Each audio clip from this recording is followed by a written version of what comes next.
Locked in, hitting the gym, locked in, getting it in. Sweat poured over my skin, pulling up, letting it spin. Ayy, yeah, let me get to it again. Do it for the kids that wish like him. Everybody starts somewhere, gotta let it begin. Championships, ayy, I'm standing on shit. Strictly for the victory. Big Nick going big leagues. In the field with the lines like Siegfried. Move quickly, stay shifty. Anything so the bullshit miss me. Strapped up, throwing shots like frisbees. Let me get everything straight. I'ma do whatever it takes. Getting it done, any means, get rid of these snakes. Fuck it, I'm up in my stakes. Going all in like Scott, get rid of these breaks. Nah, I ain't never gonna break. Double my pace till I go down, one of the greats. Ayy, one of the greats, whatever it takes, whatever it takes. Whatever it takes, staying awake, studying tape. Long nights thinking about finding escapes and how to take over everything that I face. Making mistakes, but it only made me better cause I learned on the path that I paved. Yeah, I had to earn every dollar I made. I'm starting to reign, underdog getting them slain. Yeah. Fuck it, I'll air it out, letting it bang. Getting buckets, I'm staring down, letting it hang. Bitches I'm wearing out, getting exchanged, yeah. Fuck it, I'll air it out, taking the rain. Get through the pain, watch everything change. Tearing down everything, breaking the chains.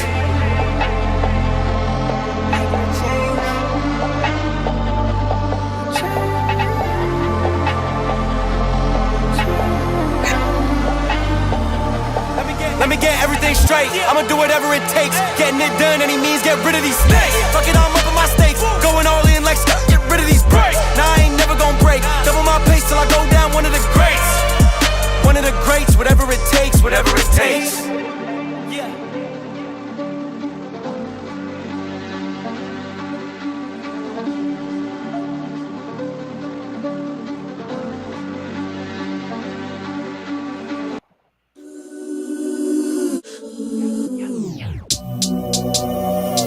Dame la plata, plata.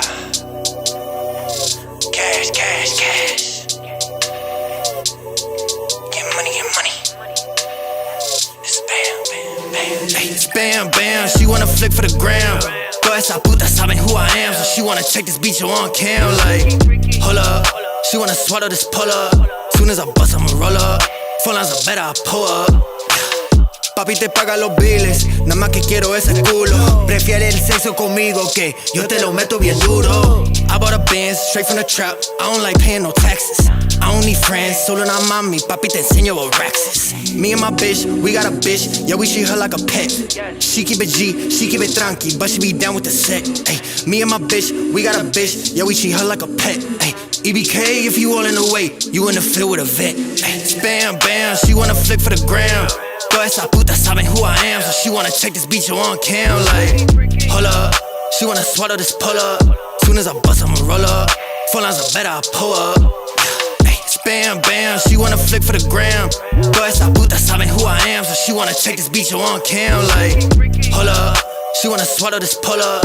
Soon as I bust, I'ma roll up. Phone lines are better, I pull up. Vestido Mbappé, rich como Mbappé, I can never let her up stop me. In the backseat, I'm with your bitch, si me encanta ese topic. Windows black, that's a fact, she don't even mind getting sloppy. Shooter outside, holding the mat, si le digo dispara y like copy. Ábrame la ventana para ventilar este humo.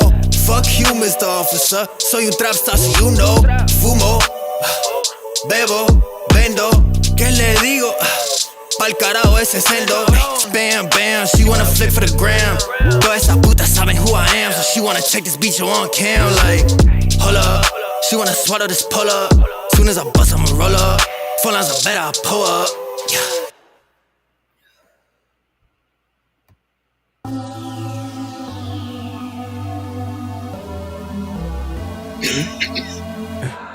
For the record, for the record, for the record.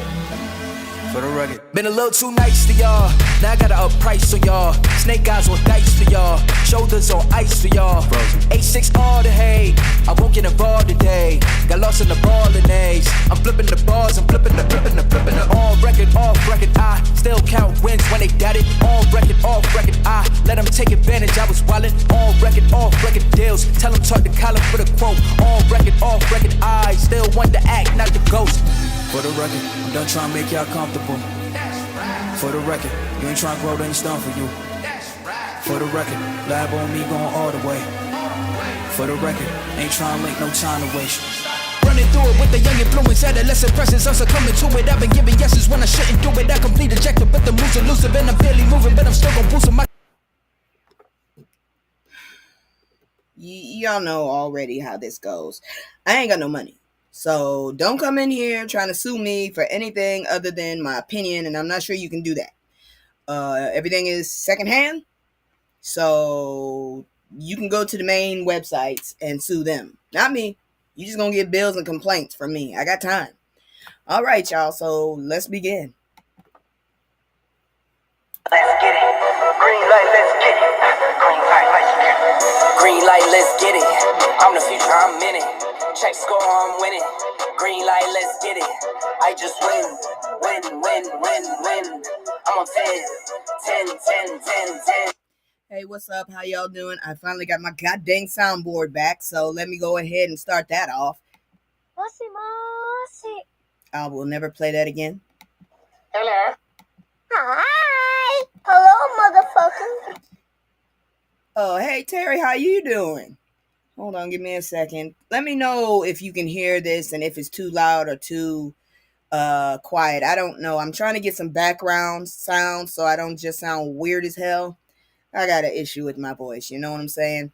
When you got people sitting up there asking you if you're your mother's young son rather than when you are actually an older female, it kind of does something to you. Yeah, it is. I'm looking at it, but I already knew what your because I could see it before when you would type in stuff. So I already knew it was you, Terry. All right. So anyways, we're gonna go ahead and start with something that's not so fucked up, because I'm telling you, some of these stories and stuff are ridiculous tonight. I don't understand some of them. So I'm just letting you know it's gonna be one hell of a ride. But let's check out this first one, all right? I hope the damn number lock is on. It's not. Oh, it is. And then the smoke got me. All right, so we'll start. Let's kick off this one with Thanksgiving style. So Detroit's got a double blessing this year. CeCe Winans is singing the national anthem at the Lions Thanksgiving Day Classic. That's 17 Grammys, 33 Dove Awards, which I ain't never heard of, and enough soul to baptize Ford Field twice. We might need that. And while she's giving us Amazing Grace, Jack White, yes, the White Stripes dude, I don't know who the hell he is handling halftime like Detroit's weird musical uncle that always brings electric guitars to the cookout. One of these days, hey Joker, one of these days, can you hear the music, Joker? Because I'm trying to have some background and not just my voice. One of these days, I'm going to throw this goddamn phone straight through the goddamn window. I swear to God I am. All right, so I'm going to know that. I done buried it under some blankets, so there you go. But anyways, but here's what I love. This year, they're not just serving football, they're serving community. The Lions teamed up with Feeding America, trying to tackle hunger by raising 10 million meals. That's wonderful. They brought me a meal. I thought it'd be cooked. It's not, so I'm going to be cooking tonight. Is it distracting, Joker? Let me know. Anyways, so while drums over in Florida swinging at golf balls, Detroit's feeding folks. That's the difference between performative and patriotism, which this motherfucker can't even do that, and actual love for people. Exactly. Great job, Detroit, because you see what this dumbass is doing, talking about people are animals. We gonna get into that. Anyways, if you're watching the game, you can text tackle to 97955, tackle in all caps, and donate right from your couch. It is perfect because it doesn't drown you out. No, not distracting me. Okay, cool. Nearly 50 million Americans, including 14 million kids, struggle with food insecurity. CeCe and her childhood Thanksgiving was all about God, family, food, and football. Well, now she's adding giving back to that list, and I'm here for it. Ain't nothing more Detroit than being grateful and giving. At least she doing something. At least she bringing up the name. She's the one related to that preacher that got in trouble, right? I'm not sure. But this is the wine, and I'm always familiar with her and the dude BB. Were they married? I don't know. I could never understand that name situation there. But anyways, that's it for the little tea. We're gonna get into some really fucked up shit, and then we're gonna get into some not so fucked up shit, and then we're gonna get into some weird shit because I don't know where to put some of these stories. Some of them I'm just like, how should I feel about that? But anyways, before we do that, I'm gonna go ahead and do the commercial, and I'll be right back. What the hell is the commercial button? I should really have a hotkey for that. I don't know why I don't have that. I really don't have that. God dang it. I need that. Oh, they're siblings. Rumph is making it even hard to collect food stamps, revamping it. Yeah, I gotta go and see if I qualify again. Cause I don't know. It's perfect. Okay. Give me just a moment. I'm gonna go ahead and put this commercial on and then put my music back on because sometimes I forget that shit. I am not raising my arm. I don't know why it's doing that suddenly. I am tipping my head though. I ain't even sitting on the chair. Anyways, here we go. It's just me and the fam. It's just me and the fam. It's just me and the fam. It's just me and the. It's just me and the fam. Yeah, yeah. It's just me and the fam. See my little Tay, that's my hype girl, that's my mascot. No one's go for hours and some hours till we pass out. Stay inside the house, turned up with them racks out. Stay inside the. All right, we back, and give me a second. Here we go. Oh boy. So Jamaica still needs us. Supporting hurricane relief during giving season. Now listen, we say Jamaica, no problem, but baby, Jamaica got problems right now. Let's see. Hurricane Melissa, a Category 5 monster, tore through the island like it had a personal vendetta. 6 to 10 billion in damage, over 360,000 people affected, and dozens actually did. They went on home. No, that's always been her name, but for some reason they took her screen name off. So yeah. That's why I knew who it was, because when she messages, all I see is that. But now they took it off, which is weird. I wonder what mine says. Oh, anyways. Let's see here now. Okay, so whole communities, Hanover, St. Anne, St. James flattened, and now they're fighting outbreaks, leptospirosis, dengue, oh my God, and all kinds of stuff from contaminated water. They ain't get it. They don't. They're unliving each other, and she said it's really bad. God dang.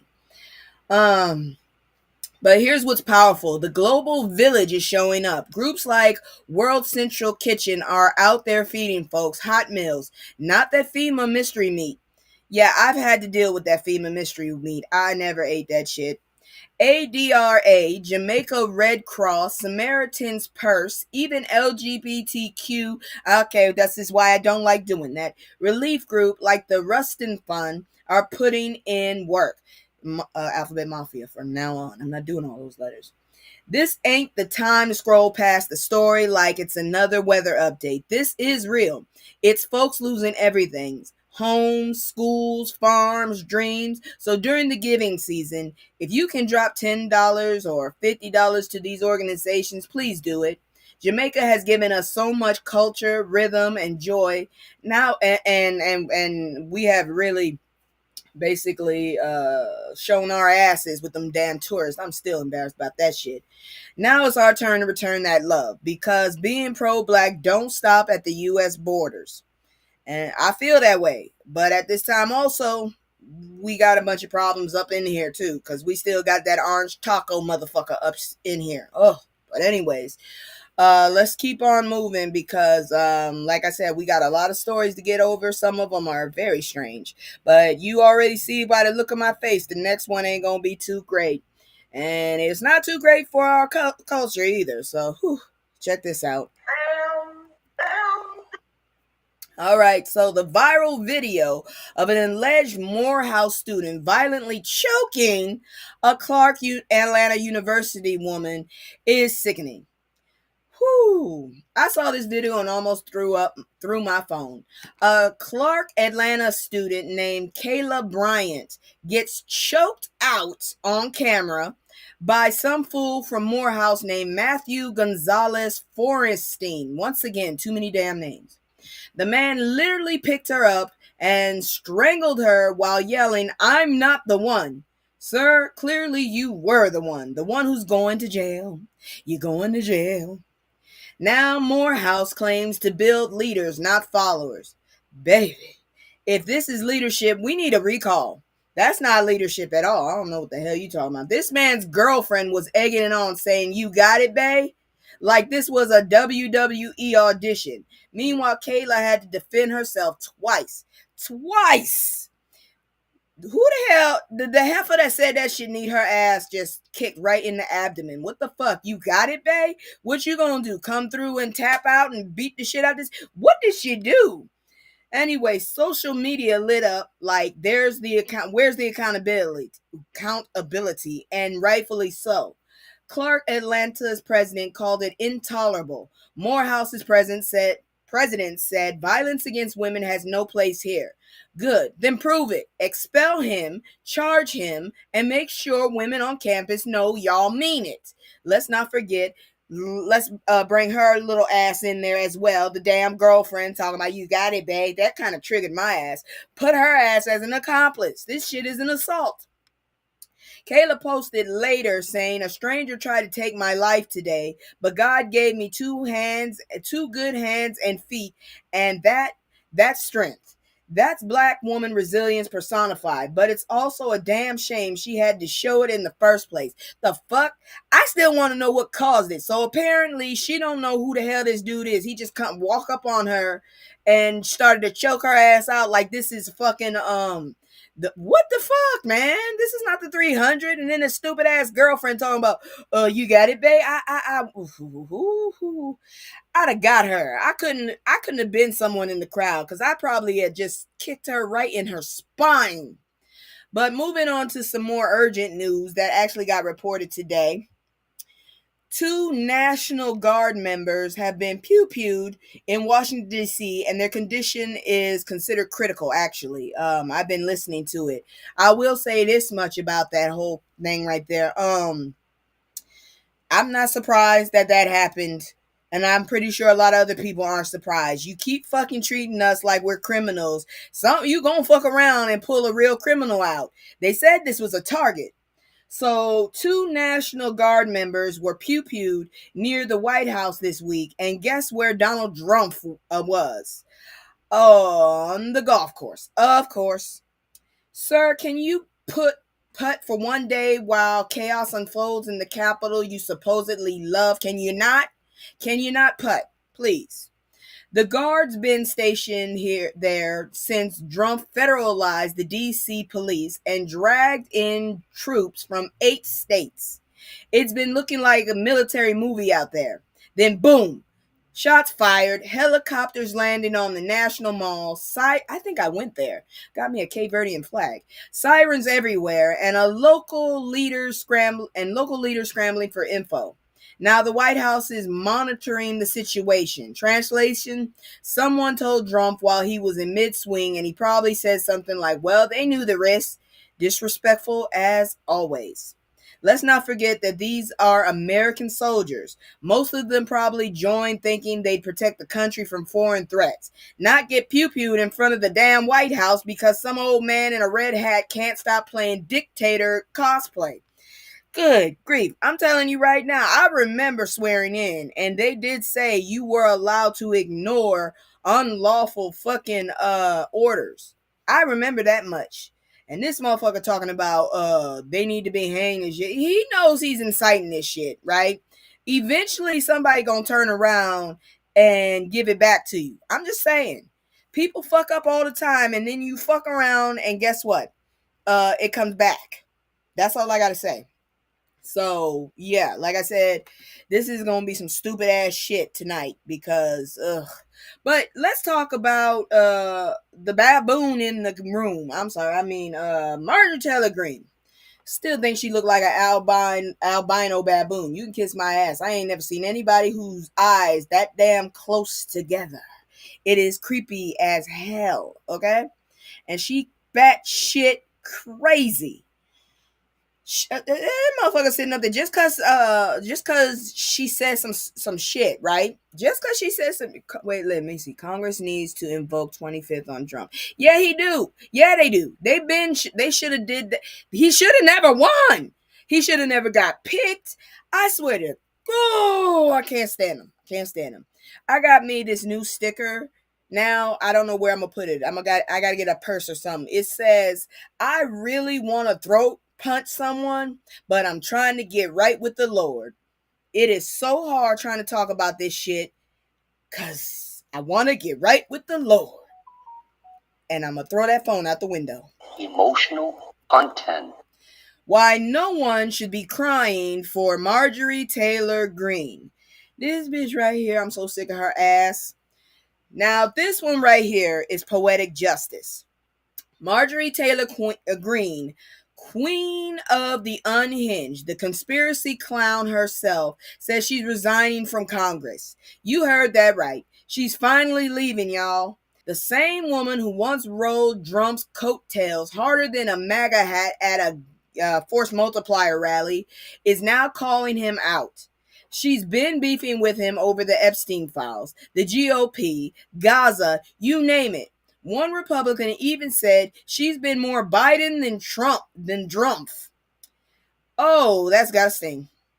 And now she swears she ain't running for president. If she run for, well, fuck it. Hopefully I'll be out the country before this bitch gets there.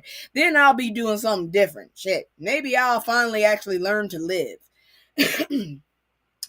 I just laugh when people ask. She said, "Girl, we laugh too. We been laughing." Her exit leaves the GOP shook. Georgia's governor got to call a special election, and Republicans are stressing like it's a tax season because we already got a black Democrat ready to go for hers. One strategist said whoever wins might be on 5 ballots before next November. Sounds like karmic exhaustion to me. Marjorie built her brand on chaos and hate. The bad-built, bleach blonde... Bad-built, bleach blonde... Bad-built, bleach... Butch! You forgot Butch. Bad-built, butch... Bad-built, butch... Bleach blonde, bad-built, butch body. There it is. There you go. Is looking for another political seat, allegedly. I heard she wants to go for the Senate, what they told her no, and I also heard that she wanted to try to run for president. I'm getting the fuck out of here because obviously we just doing fucking like what you call it? What is it? Butch body. Yeah, there you go. Apparently we just going for whoever is the most popular instead of people who actually should be in Congress and in legal shit. Because if I want to know why I can't find a job when these motherfuckers here are obviously unqualified but getting paid very much. Whew. Anyways, Marjorie built her brand on chaos and hate, and now hate's coming home to roost. Maybe she'll start a podcast called From MAGA to Maybe I Messed Up. I ain't subscribing for shit because if I do, she'll block my ass. She'll block me because the first thing out of my mouth will probably be something about, "Hey, baboon." Because I swear to God, every time I look at that woman, she look like a baboon to me.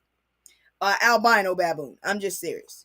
Yes, I've never seen so many unqualified people have high-paying jobs in my life. I'm just like, you know how many ass whoopings I got to get good grades? And come to find out all you got to do is bleach your skin and be blonde and you can fucking make it. Fuck. Anyways, I ain't gonna do all that shit. That's too much work. But we gonna move on because, you know, we got more stupid ass stories. We're 11 people away from me camming up. So I made that promise, and I'm keeping that promise. And let me just say something real quick. I didn't realize this, and I found this out. Shout out to, I think the guy's name is Rich by Design. It's Rich by, like you buying something, design. He was doing some kind of reaction thing, and I was watching a video he was watching. And did y'all know we don't have free healthcare because back in the day they didn't want to give free healthcare because black people, they thought we would just die out after they sat up there and finally gave up on trying to turn us into, slaves for life and actually let us be human beings, which we are. They decided they were not going to have free healthcare because they were waiting for us to die out. Did y'all know that? And did you know that the Affordable Care Act originated from the Heritage Fund? Man, that blew my goddamn mind. I was like, the fuck? Well, let me see if I can find my damn... I mean, I love the fact that I got my sound effects back, but there you go. I was shocked. I didn't know that shit. I just found that shit out. I was just like, Wait, what? that's exactly why we need our own hospitals. Yes, girl. Oh, and let's not forget about what did y'all hear how he's turning a lot of jobs, professional fucking jobs, into non-professional. So you can't like borrow the money you need to get your education. But anyways, let's look at this one, because this one's gonna piss you off too. Shit. Trump student loan reforms target growing profession for black workers that could be life or death. Oh, by the way, I am medicated again, so I'm happy about that shit too, because sometimes I got to get the fuck out my head. So apparently Trump woke up one morning and said, you know what would make America great again? Making it harder for nurses to go to school. Yep. His one big beautiful bill act, that bitch ass motherfucker, just reclassified nursing as a not professional field. Look, I ain't never tried to be a nurse, but a lot of my family is. One of them, several of them are male, fucker, and they're very professional. Translation: black women trying to become nurse practitioners just got kicked in the financial kneecaps. The feds cut loan limits from $50K a year to $20.5 thousand a year. That means you can't even afford textbooks and scrubs at the same damn time. And guess what other careers they downgraded? Teachers, social workers, physical therapists, the entire helping profession. So basically, if your job involves healing or educating instead of exploiting them, this administration said, nah, y'all don't count. Can somebody please invoke the goddamn 25th Amendment? Because this motherfucker here wants stupid ass sick people. How the hell's that gonna work? Y'all want to feed off of us, but you don't want us to be working, and you don't want us to be smart. Oh, Jesus Christ. It doesn't make sense. Oh, Lord.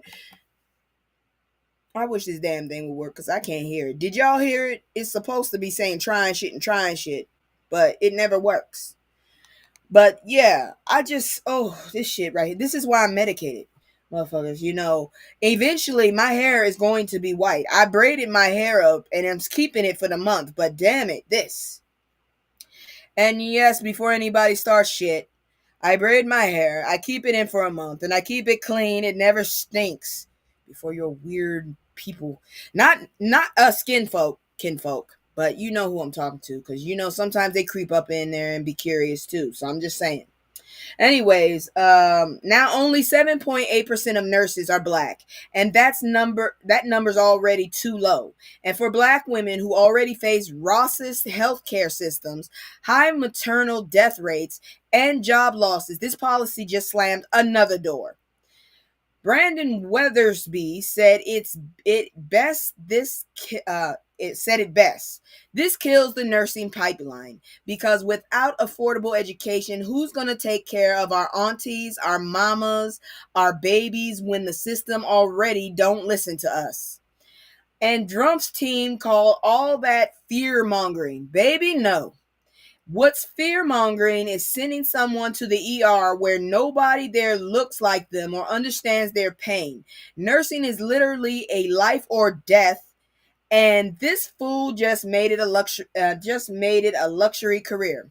Bitch, I promise you, I've spoken to many nurses, and they have told me they're like, fuck this shit. We do more work than the doctors. So you tell me why they can't be professional, motherfucker.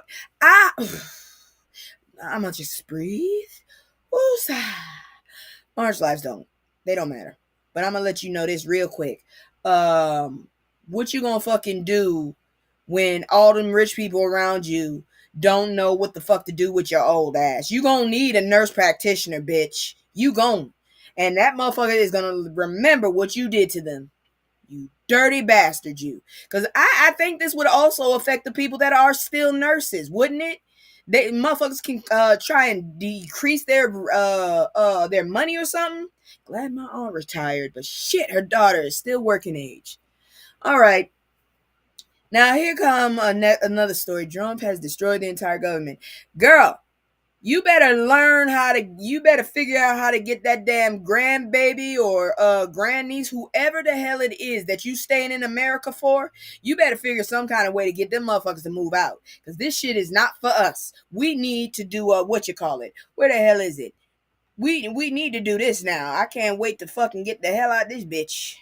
About to leave, already packing, come with me. I'm not really asking, we'll get away to a place where we don't know. And yes, I'm still working on it, but we need to leave. This is ridiculous. That's all I'm going to say about that shit. This motherfucker has lost his rabbit ass mind. Okay, he is so, let me see here now. Oh, grandbabies. Yeah, you better figure out a way to get him out of here. He is so stupid. He acts like all nurses are created equal. How can you blanket? He's so stupid. Yeah, he is. He gets on my fucking nerves. And I'm trying my best. I've never been so irritated and annoyed and wanted someone out of the way so much in my life. Never. And I'm trying so many ways not to, because I've got elders that taught me not to say hate and all this other stuff. It is really, really hard. Whoo. But anyways, I don't know how to feel about this story. I kind of feel glad because I've been side-eyeing this heifer for a minute. I don't understand her moves. So check this out. Emotional content. Muriel Bowser, man, you should change your last name, says goodbye, the realest mayors DC ever had. I don't know how I feel about this. This script is, I don't know. Because, I mean, there are some good shit, but the last few things she's been doing have been having me look at her suspicious. So now this one hit different. DC Mayor Muriel Bowser says she's hanging it up after 3 terms. The first black woman to ever do it, and she did it gracefully, except for these last few months. 10 years holding down DC through gentrification, Trump's tantrums, and a pandemic. Sis deserves a crown. I got a little criticism. She boosted graduation rates, which is great, built affordable housing, and kept unemployment low, which is wonderful, while dealing with federal nonsense from that orange menace who tried to declare her city an emergency zone. Remember that? He sent the National Guard in like DC was Gotham, and she said, "There's no emergency here, sir, except you." No, she didn't. She actually said, yeah, we'll work with you. I'm glad to work with you. That's why I was freaking side-eyeing her ass. See, this damn script sometimes be saying shit. I just want you to make it palatable. Anyways, I kind of am glad that she leaving. I am. I am, because when she sat up there and said she wanted the fucking National Guard there, look what the fuck happened. Anyways, Bowser's run was transformative, especially for black residents. Facts. because Bowser reminded folks that black women in leadership don't just break ceilings, we rebuild the damn room. So we will salute you, kinda. But some of that other shit you was doing, I don't know how I feel about it. I really don't. I side-eye this woman. I still don't know how to feel about it. For real. Now, this next story, I got a fucking headache just thinking about it. All right, y'all. Whoo, here we go. Woosah. We gonna get through this. These motherfuckers getting on my nerves. Black internet erupts after I'm gonna throw the phone out the window. I'm gonna throw it out. Nobody wants to talk to me when I'm not doing shit, but when I'm doing shit, now everybody and their mama want to send me shit. God dang it. Anyways, I'm gonna go ahead and bury it a little. There we go. Internet erupt. Yeah. Okay, so. Oh, now they want to tell us what to wear at the airport. Girl, bye. The U.S. Department of Transportation just dropped new travel rules under a campaign called The Golden Age of Travel Starts With You. Cute name, stupid concept. They said they want more civility in air travel. Okay, sure. Folks been wilding out on flights, but then Secretary Sean Duffy gets up here and says maybe people should dress with respect. No slippers, no pajamas, basically no comfort. Do you understand some folks have kids? And them damn kids be on them planes, and the more comfortable they are, them kids be quiet.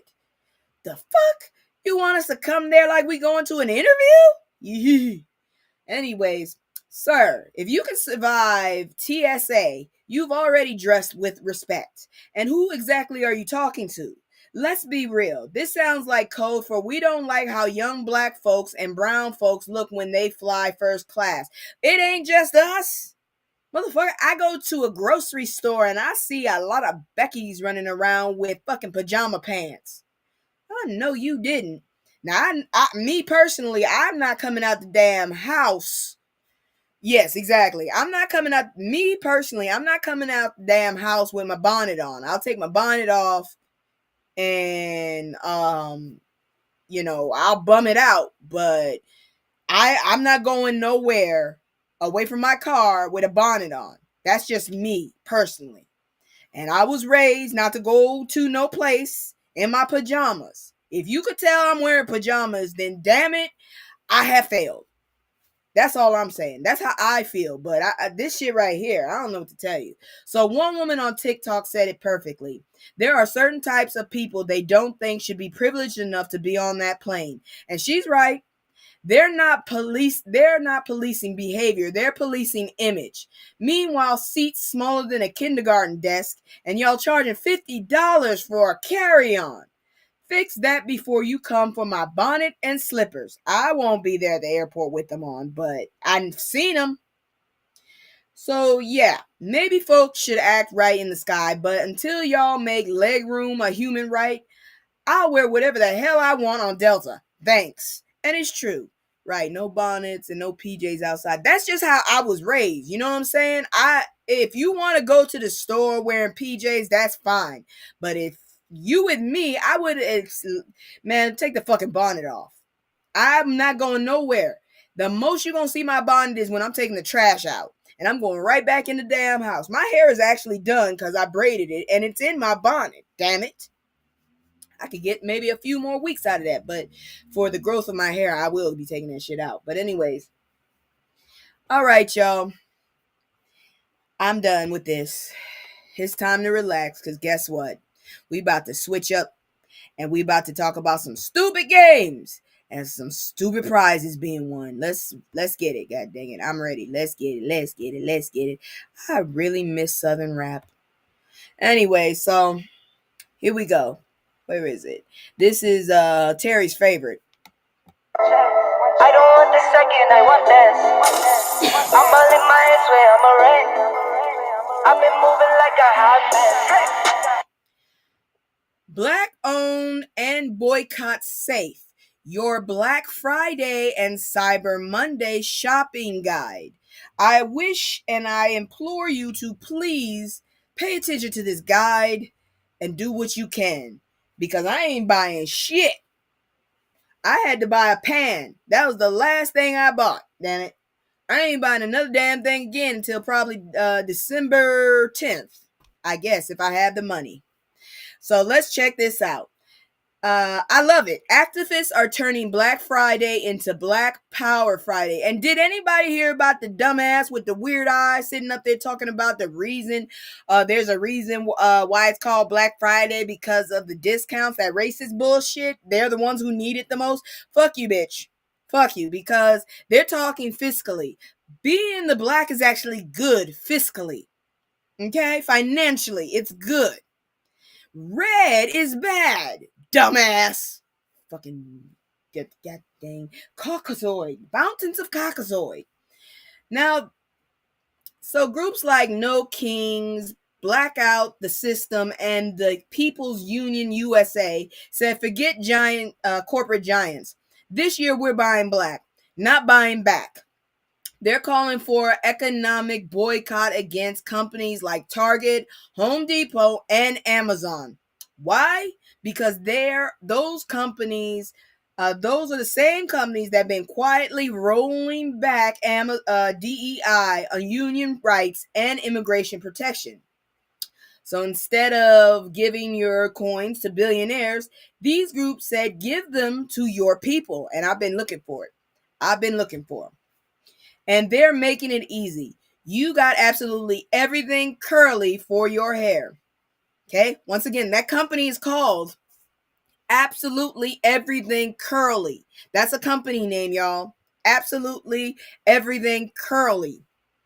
Tree Fairfax for leather goods. Tree Fairfax for leather goods. That's the name of it. Tree Fairfax. Fairfax. It's spelled like it sounds.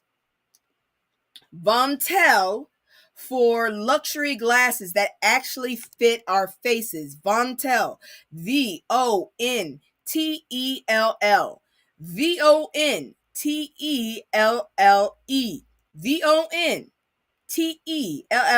Okay? Vontel. And Matriarch Coffee, roasted by black women in Baltimore. Come on now. It's not just a boycott. It's a reclamation, because every dollar we pull from the system is a vote for ourselves. So yeah, on December 28th, tell Jeff Bezos and Target's red bullseye they won't get a dime. We're shopping for us, by us, period.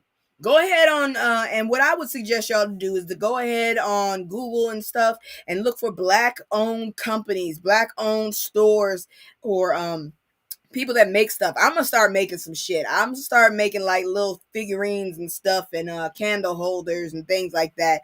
I got the shit. I just gotta get out of my head and do it, because this is ridiculous. And I need to start crocheting again as well, so I can make a doll. But anyways, we gonna keep on, and I know Terry knows I can crochet, so I love the concept. Buy black. That's what we need to do. Buy black. Not buying back, we buying black. Okay? We buying black. That's what we need to make a hashtag. We buying black. There you go. Moving on. This jackass is mad because people have basically said, you old and ugly, dirty bastard. Well, they didn't say the dirty bastard. I added that because I can't stand this motherfucker. I really can't. Anyway, so Drumpf versus the New York Times. The battle of the wrinkles. Dude, I'm still trying to figure out how he feels his hair looks good. I've never seen anybody wear their hair like that. Is that his hair? It's ugly as hell. That's the ugliest style I've ever seen. I really can't stand that man. Ugh. How the hell is it that someone you've never met can fuck your life up that damn bad? Drumpf versus the New York. Yeah, so child. Drumpf's ego took another hit, and you know it's bad when the New York Times call you tired.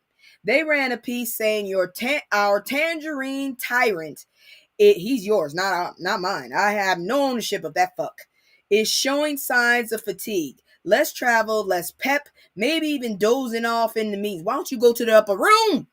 And what does he do? He gets on True Social like, I'm not tired. I'm the most energetic man alive. The Times is the enemy of the people. Go to the upper room, please. Sir, you're 79. It's okay to take a nap. The only thing you aced was the golf swing. So he even said he took a perfect cognitive test. The same test where you have to remember 5 words. Person, woman, man, camera, TV. Motherfucker, we learned all that shit when we was little. Shit, there's a little cartoon on Sesame Street. A little kid is trying to remember all the damn food. Everybody else can do that shit before they even out of freaking kindergarten. Your ass sitting up there bragging about the shit, you dumb motherfucker. Anyways, Amisha Cross called it poetic justice because Republicans dragged Biden for aging, and now Trump out here squinting at teleprompters and mispronouncing China. Yeah, he is. Yeah. Boy, the only thing you're wrestling is arthritis. But let's be real. His hold on the GOP is slipping. Finally, I don't understand how he got a hold on anything. Oh, yes, please. No, girl, send him on to the upper room. Send him to the upper. I don't know if it'll be the. Send him to the lower room. Send him to the lower room. But let's be real. Okay, I already said that. So 2026 looking grim for MAGA land. The Orange Empire is crumbling. And baby, I'm here for every dusty, delusional minute of it. And I'm going to tell you right now, I got almost all my homework done. I need to get this damn series out. Because my ass, as soon as I get an apprenticeship, as soon as I get a job, I'm saving up. I'm getting the fuck out of here. I'm going to be Canadian. Fuck this shit. I really don't think we could ever, now that people are smarter, man, have cognitive resonance, for now, let's talk about the fact that, really, can you really be proud to be an American with all the shit that America has done to everybody else? Girl, apparently his father told him, or his grandfather told him never to accept, never to be accountable, never to accept the blame, always blame somebody else. Apparently that's what they said. I don't know. But hey, Letitia won, Trump 0, the fake case falls apart.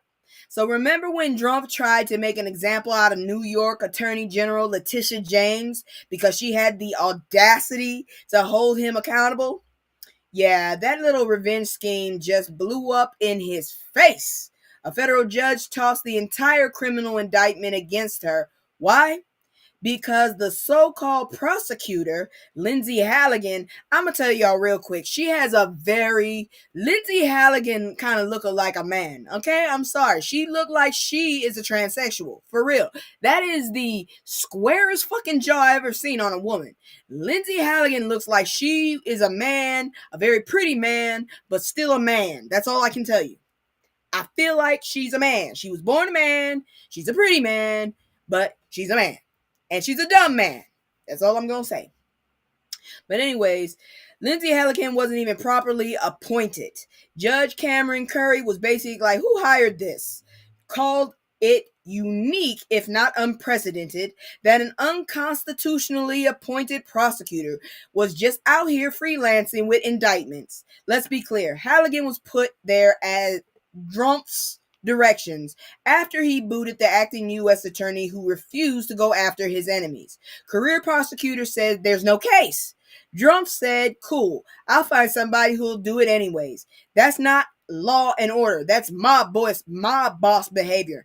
Has anybody checked? Is this motherfucker part Italian in any way? Which would be fucked up because y'all didn't even think Italians were considered white at that time. James called it from day one. She said the charges were politically motivated and this ruling backed her up. Her lawyer pointed out exactly what this was. I'm not saying that name. He is not my president. A fucker abusing power to punish the people who held him accountable. And look at God. The judge didn't just dismiss James's case, but Comey's too. Now it is dismissed without prejudice, so technically they could try again. But at this point, the whole thing looks like what it always was, a desperate man trying to criminalize a black woman for doing her job too well. Letitia is still standing, still unbothered, still committed. That's a very good picture of her.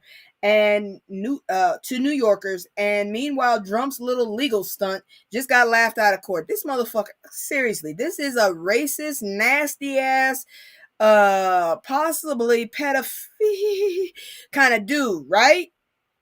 And y'all voted this bitch in 30 fucking 4 times. Woo! But anyways, this is why we had this portion in my show. Loss for us as a nation. Michelle Obama slams Trump's East Wing demolition. So Michelle Obama had some things to say. And when Auntie Michelle talks, I listen.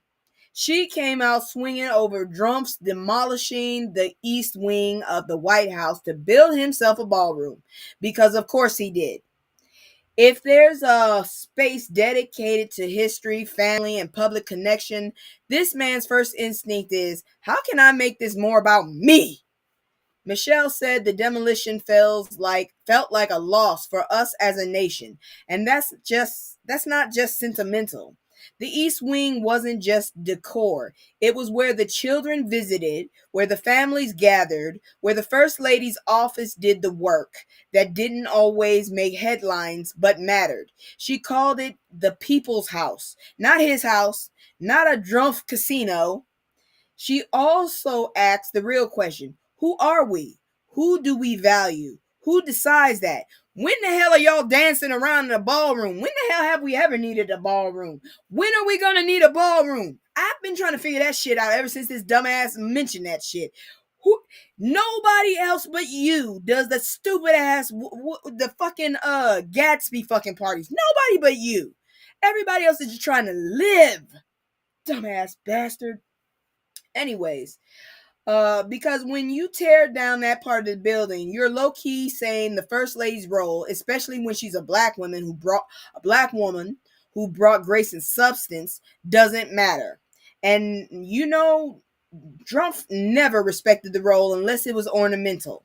Michelle said, when we talk about the East Wing, it is the heart of the work. So tearing it down is more than a construction project. It's a statement. He values spectacle over service. So yeah, Michelle is mourning the bricks, but she's really mourning what it represents. A shift from we to me, from service to ego. And honestly, she's right. Because seriously, that's nasty. I don't understand why we need a fucking ballroom. This motherfucker is tacky as hell, okay? Who told him he was good at this shit? Because I don't believe it. They lying to you. Moving on. So a black woman gives poised response to white opera goers' microaggression. You motherfuckers get on my damn nerves because you think y'all are the only ones at the top of everything. We got black opera singers too, you dumbass bastards. So let's talk about Latanya Richardson, a black woman who just wanted to enjoy the damn opera, not a sociology experiment. She's sitting in the orchestra section at the Dorothy Chandler Pavilion in LA, dressed, seated, paid, minding her own business. A white woman next to her leans over and asks, "Are you famous?" Latanya hits her with the smooth clapback. "Famously sitting here about to enjoy the opera. Iconic." Ooh, I wish I could have said that. Then the lady follows up with, "Is this your first opera?" Ma'am, why are we like this? Why are you talking to me? Latanya calmly explained that she travels internationally for opera, goes to Italy twice a year. She's not new here. She's true here. Okay? So the woman tries to flex. "Well, I know an underwriter with front row seats." Like, girl, is this networking or insecurity? The video goes viral. TikTok comments are hyping Latanya up. Poised clapback. She thought she was gonna school you and got schooled. One person said she wanted to be your first opera so badly, and that's exactly it. This bitch just wanted to try and school you. That's all there is. These innocent questions always come with assumptions. Black folks in certain spaces must be new, must be guests, must be out of place. I hate when they think that we ain't supposed to be there. I hate when you arrive somewhere and they all look at you like, are you lost? Fuck no, I know where I am. Latanya shared the clip to make a point. A lot of people don't have to notice these dynamics because they're privileged. But she made one thing clear. She refuses to let anyone in any space, the opera, first class, luxury stores, whatever, make her feel small. She says she's committed to living a full life, not half, not apologetic, full. And that's the energy. Don't just break into the room and sit front row, critique the soprano, and order champagne at intermission. I'm serious. Like, it's like we pop up all the time. Motherfuckers, we are there. The thing is, you expect us to come out like that shit that y'all perpetrate us to be. It ain't real. Fucker, I'm so glad she did that. That girl was cool as hell. I love when people can do that. When they can literally cuss your ass out without even having to say anything nasty. So let's move on. Pennsylvania Governor Josh Shapiro signs the Crown Act into law. Why did it take so fucking long? Why did it take so long? Pennsylvania just joined the side of common sense and passed the Crown Act. I'm over here cheering like it's a touchdown, but I still want to know why it took so long. Just saying.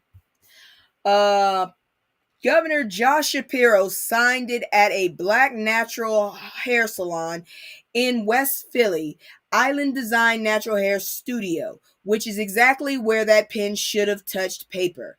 This law says schools, employers, and institutions can no longer discriminate against people because of their hair texture or style. Now, can we get that down to Texas, please? Governor Josh Shapiro, so yes, braids, locks, twists, afros, fades, coils, all of it are now legally protected in Pennsylvania.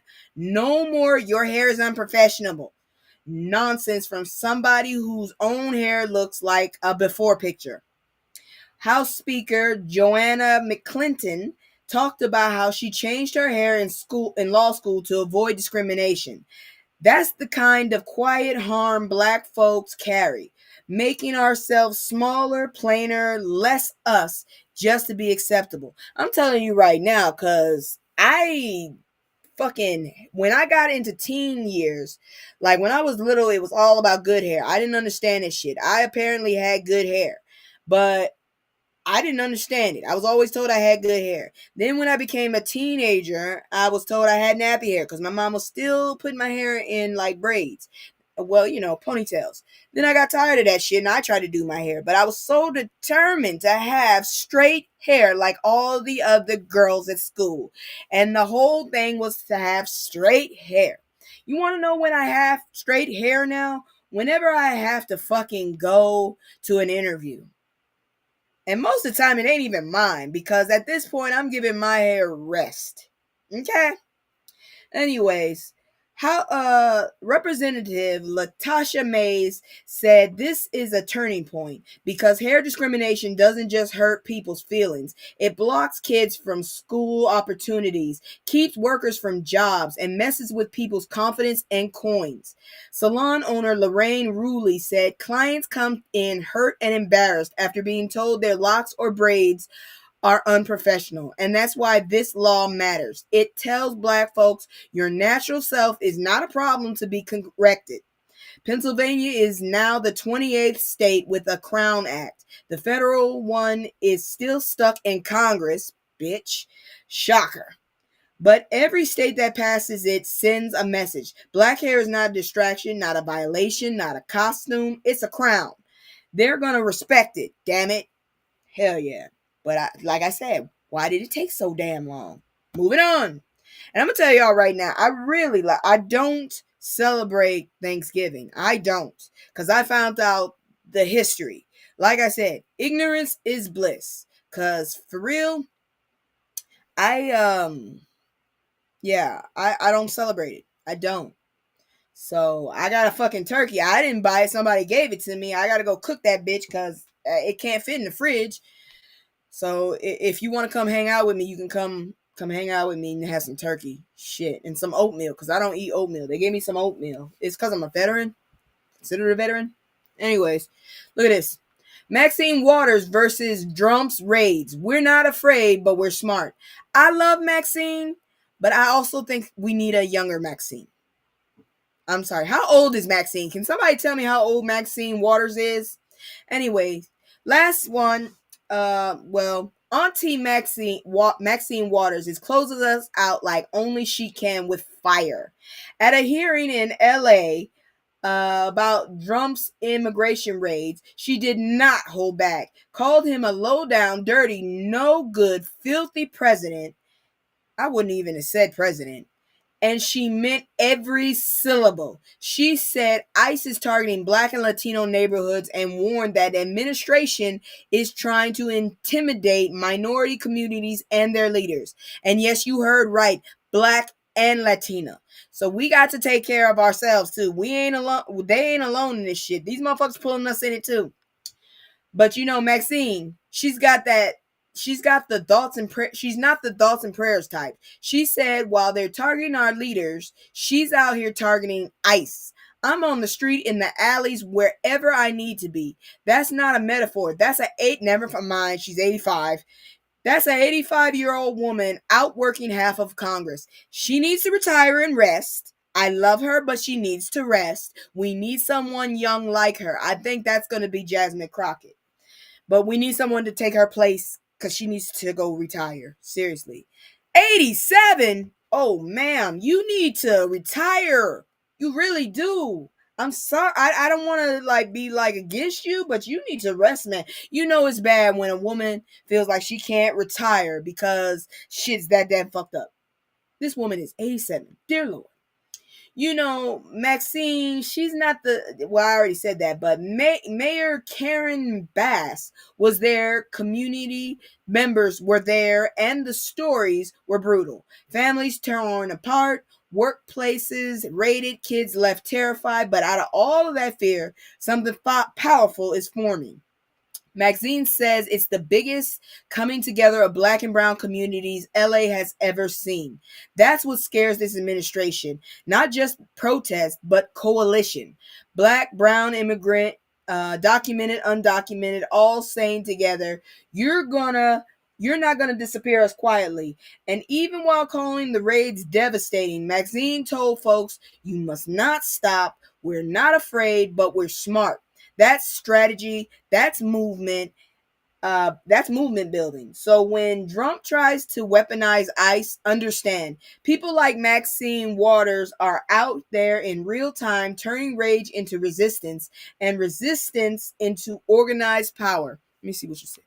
Born 1938. She needs to rest. She needs to sit down and rest. It is ridiculous that she is sitting up here like that. Thank you for checking that for me. She is 87 years old. That woman needs to go and retire and spend some time with her family. That's what she needs to do. I'm not saying she's doing a bad job, but I'm saying at this age, she really, really shouldn't be working. No, it's cool. It is cool. People got shit to do. I'm glad you're here. But let's see. I believe that is it. Yep. That is it for the fuck around and find out moments, or, I'm out of that 10-minute loop so I can cuss as long as I want. I just wanted to let y'all know we out of that. Oops. So let's go ahead and move into some actual good news. Okay? I think that would be great. I'm going to go ahead and get out of this outfit, and we're going to get into some educational stuff. That's what we're going to do. Let me get into my regular clues. I don't know if I'll ever be able to do a show without that leopard now because of this bullshit. A lot of shit should not be happening in this world right now. I promise you, it feels like we in a fucking comic book. I swear, it does. It really does. And this motherfucker has a series going, apparently. But anyways, it's education time. If you're not interested in education, you can go on outside. Because here we go. Yo, it's so many, hey, it's so many, yo, it's so many, yo, it's so many lies. Look in my eyes, they know I'm the truth. Knocking them down every time I step in the booth. We ain't gotta lie, they know we the vibe, we living in proof. It's young conscious, shoot my life a movie, I live in a spoof. Ain't no sticking around, I'm on the move, I'm checking the dudes. Yeah, it's only us two, so you know we copping that coupe. We on the roof, smoking dope, look at the view. Yeah, we used to chill on the stoop, now we out here breaking the news. It ain't shit. Girl, you talking about the Twilight Zone shit. I'm like, I want to get off this ride. I didn't even pay to get on this motherfucking ride. I am someone's child. How dare you? That made me laugh. I was watching that dude and he was like, my feelings are hurt. How dare you? I am someone's child. Well, fuck. I am someone's baby girl, god dang it. And I am just tired of this shit. I want off this damn ride. Let's talk about the first network news reporter. First black one. I'm so sick of this. The fact that I can say this, and you know it happened in the damn same century that was here recently. Let's take it back for a second and give flowers to a name everybody in black media should know. Malvin, with an A, Malvin R. Good, with an E at the end. Born in 1908, raised near Pittsburgh, and straight out of the steel mills, literally. The man worked molten iron by day and studied journalism by night before becoming the first black network news correspondent at ABC in 1962. God dang, it took him a while. And he wasn't some token hire either. Good came in season. Years at Pittsburgh Courier, radio gigs at KQV, and later running his own 5-minute news spot at WHOD before they made him news director. He was about that work. You know how he got to the ABC gig? Jackie Robinson. Yes, that Jackie. Basically checked the network like y'all out here covering the world with not one black reporter. Do better. Next thing you know, Good's in the chair reporting on the Cuban Missile Crisis and the United Nations like, we're live from Geneva. And he was 54 when he got there. Proof it's never too late to break barriers. He mentored Peter Jennings, reported on MLK's assassination, taught journalism across Africa, and became president of the United Nations Correspondent Associations. Wear them flowers, y'all. That's legacy.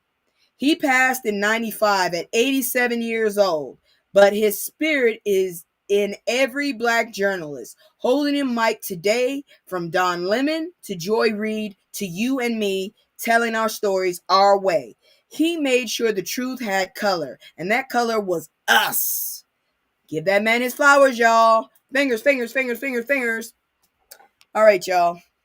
Keep moving because we got a bit more history. I don't know how to feel about this because me personally, I would burn the whole damn thing down. But I don't know. Y'all tell me how you feel about this. Shonda Rhimes helps turn Emmett Till's torture site into a memorial of truth. I personally feel if it's a torture site, I want to burn it with fire, gasoline, all kinds of stuff. I don't want it there. Kill it with fire! That's how I feel. I don't want it there. But maybe this is something, So this one right here gave me chills. The barn where Emmett Till was tortured and unalived, that same evil ground is being turned into a memorial. And guess who helped make it happen? Shonda Rhimes, the storytelling queen herself. She dropped $1.5 million to help the Emmett Till Interpretive Center buy that barn. They plan to open it by the 75th anniversary of Till's lynching in 2030 as a place of truth, creativity, and conscience. Translation: no sugarcoating, no whitewashing, just America looking at itself in the mirror. They even secured the barn with floodlights and cameras because Rosses keep vandalizing Till's markers. One memorial was shot over 100 times. That is sick. That ain't even a person. What? Why? I don't understand. Let me stop for just a second. I don't understand why people have such a fucking issue with people just because of our race. I just don't get it. What is that doing to you that you have to keep this shit going? You know what I'm saying? What is that doing to you? I don't get why people want pain on other people that didn't do shit to them. I don't get it.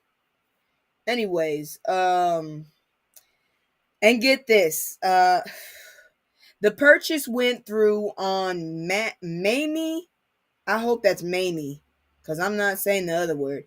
Till Mobley's 104th birthday. The same woman who said, "Let the world see what they did to my boy." This memorial honors that bravery. Patrick Weems, who runs the center, said it perfectly. Where the worst harms have happened, the most healing is possible. Shonda didn't just buy a building, she bought a space for reckoning. Because if America's ever gonna grow, it has to stop burying its sins. And this time, we're the ones with writing the narrative. Okay, I understand that. Personally, I want to burn the whole damn thing down because all I see is pain and torture when I look at that. You telling me this is where they did that to that poor child? That wasn't even a grown man they did that shit to. But I can understand this is an educational moment. I personally, don't give me no damn gasoline. I'll burn this whole damn country down because there's so much shit we gotta fix. You know what happens after you burn shit down. You can, create new life. This bullshit here gets on my nerves. But moving on, this one here got me interested because look, my mama left home at 15 to join this group. They told her she was too young, but she still went ahead and did what she had to do. So let's check this shit out right here. Let me see here now. I hope she ain't lying because that woman's memory is like, whoo. Anyways, let me see here now. Emotional content. So, barn where Emmett Till, I'm sorry, wrong one. I told you I'm medicated. I forget things. There you go. The Black Panther Party didn't disappear. Here's where the revolutionary activists are today. All right, let's talk real power. The Black Panther Party, founded in 1960s, they weren't just wearing berets and holding rifles. They were feeding kids, running clinics, and building community before the government even pretended to care. And that's I bit my damn tongue. And that's exactly why the FBI lost their minds. Because I promise you, when I was little, when my mom sent me to Mississippi, we would get up early in the morning and have to go down to this one trailer. We lived in a house, but it was a trailer. And all the little kids would go up there to eat breakfast. That's what we had to do. We had to get up in the morning, go down there, eat breakfast. And then, I think we might get lunch, but not all the time. And that was when, I guess you could say, when school was out. But anyways, let's see. COINTERPRO, that's J. Edgar Hoover's paranoia project, labeled them a threat to national security. Translation: Black people organizing scared the hell out of the state. So they spied, infiltrated, assassinated, and locked up leaders like Fred Hampton, who was only 21 when they unalived him in his sleep. You dirty bastards.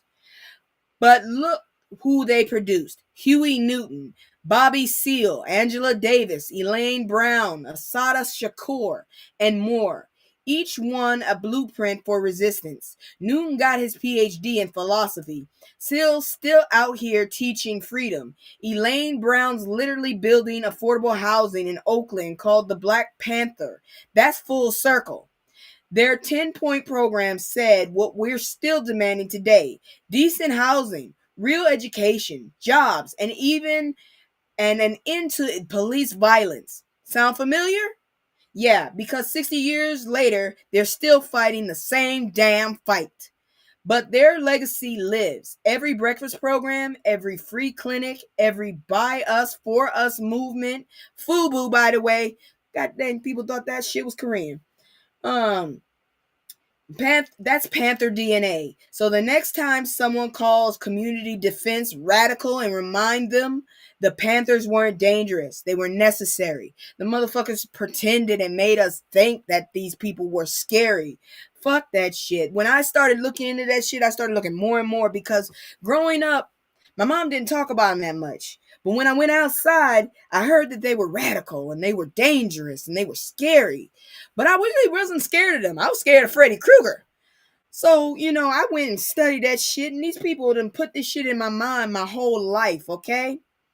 Look, my mom had me set up from birth. She had classical music playing on her stomach so that I would be, and I actually do like classical music every now and then. I don't mind plays and stuff. I'm just played out by all the time they dragged us to that shit. But I like cultural shit. And we're cultural people. We're very intelligent people. And I wish there was a real Black Panther Party still. I would join it. Not this radical shit that I heard about. I'm talking about the old school Black Panther Party with that 10-point plan. I love it. I love it. I would join that organization like yesterday. That's all I got to say about that. But moving on, let's talk about, I don't know. Is this good news? Is this historical news? I'm confused. It's just news, I guess, but I'm gonna report it because it seems that she needs her flowers too. I don't know what to say about it because I'm not sure, But I'm gonna give her flowers. That's all I can say. I'm sorry, this is the wrong one. That's the wrong one. I have one for flowers. Flowers. Where is it? Did I get rid of it? I hope I didn't, because I need it right now. There you go. Yeah, I got rid of it, I guess. Shit. I'll get it back. Anyways, let's just give her flowers. So, Viola Ford Fletcher, oldest survivor of the Tulsa Race Massacre, has gone on up to the upper room. At 111, she was blessed. My grandma used to say, every person that lies gets a year taken from them, and it's given to someone else. Yeah, I'm a lot of liars. Whew. Anyways, so this story hurts but also inspires. Viola Ford Fletcher, one of the last survivors of the 1921 Tulsa Race Massacre, has passed away at 111 years old. 111. Yes, girl. Yes. She lived through a literal apocalypse on American soil and still kept her grace. She was just 7 when the white mobs burned down Greenwood, Black Wall Street, killing hundreds, destroying 30 blocks of homes, and stealing generations of black wealth. In her memoir, Don't Let Them Bury My Story, she said she could still smell the smoke and see the terror-stricken faces that trauma never left. For decades, she stayed silent out of fear, but for her grandson, Ike Howard, pushed her to speak, and thank God she did. She testified before Congress in 2021, wrote her book at 107, and sued for reparations, even when Oklahoma tried to shut it down. That's courage, and that's legacy. Her story isn't just history, it's a warning, because Tulsa just burned once. Tulsa wasn't just burned once. It's been burned over and over by silence, erasure, and denial. Viola spent her final years making sure her community's truth couldn't be buried again. She lived through hell and still chose to fight. She said, "Don't let them bury my story," and we won't. She lived them long years, and we will remember. We just made history right here by reporting on it and talking about her. And we'll talk about her some more later. I'll probably talk about her next year if I make it into next year in the week of history. Because this woman here, she's seen history, and she was history, and she is history. So let's move on. Let me bring that down. Maybe now things won't be so messed up. Let's talk about business. If you're interested in business or you need to know about that, I told y'all I'm trying to make sure that I hit every point of our Black lives so that we can benefit from it. So let's talk about it. It's interesting sometimes. And then the smoke got me. Let's end this round as something forward thinking. Kevin Harris and Cleve Messidor, two black leaders in finance and tech, are calling Congress out saying, hey, if y'all gonna build the next financial system, don't do it without us. They're talking about CDFIs, Community Development Financial Institutions, and MDIs, Minority Depository Institutions. Small community-based banks that actually serve the neighborhoods big banks ignore. They want Congress to include these institutions in crypto and digital asset regulation so innovation doesn't skip over poor and black communities again. See, when Bitcoin and blockchain hit the scene, rich folks got richer, but the hood got, what's a blockchain? And that's not equity, that's exclusion. Their proposals simple: a federal study to show how small banks can safely use digital tools like stable coins and tokenized lending to help underserved people. No scams, no pump and dumps, just fair access. Kevin and Cleve said it best. This isn't about chasing hype. It's about making sure the next economy isn't built on the same old inequalities. Innovation without inclusion is just gentrification with a new app. So yeah, Tech Bros got the metaverse, but we're making sure our future has access, equity, and actual community wealth. We need to get up in this stuff. You know what I'm saying? That's why I'm in cybersecurity as it is. I don't really understand fucking tokens and shit. I really don't. I think I had some Bitcoin somewhere. I can't find them bitches. I kind of forgot about it when they first came out. I wish someone offered me some damn stocks. I'm always ready for some stocks. If you got some free stocks, I'm definitely taking them. I don't give a fuck. I'll sit on them bitches until they just puff out. But anyways, moving on. Let's have some actual good news. Yeah, but it's good news for us too, because we need to know about this stuff. Because the last time the financial system went up, it was made to keep us down. We need to understand this stuff and be on an equal footing. That's my thing. All right, y'all. Let's move on to this next story, which is actually good news. I messed up the last time. This one is good news.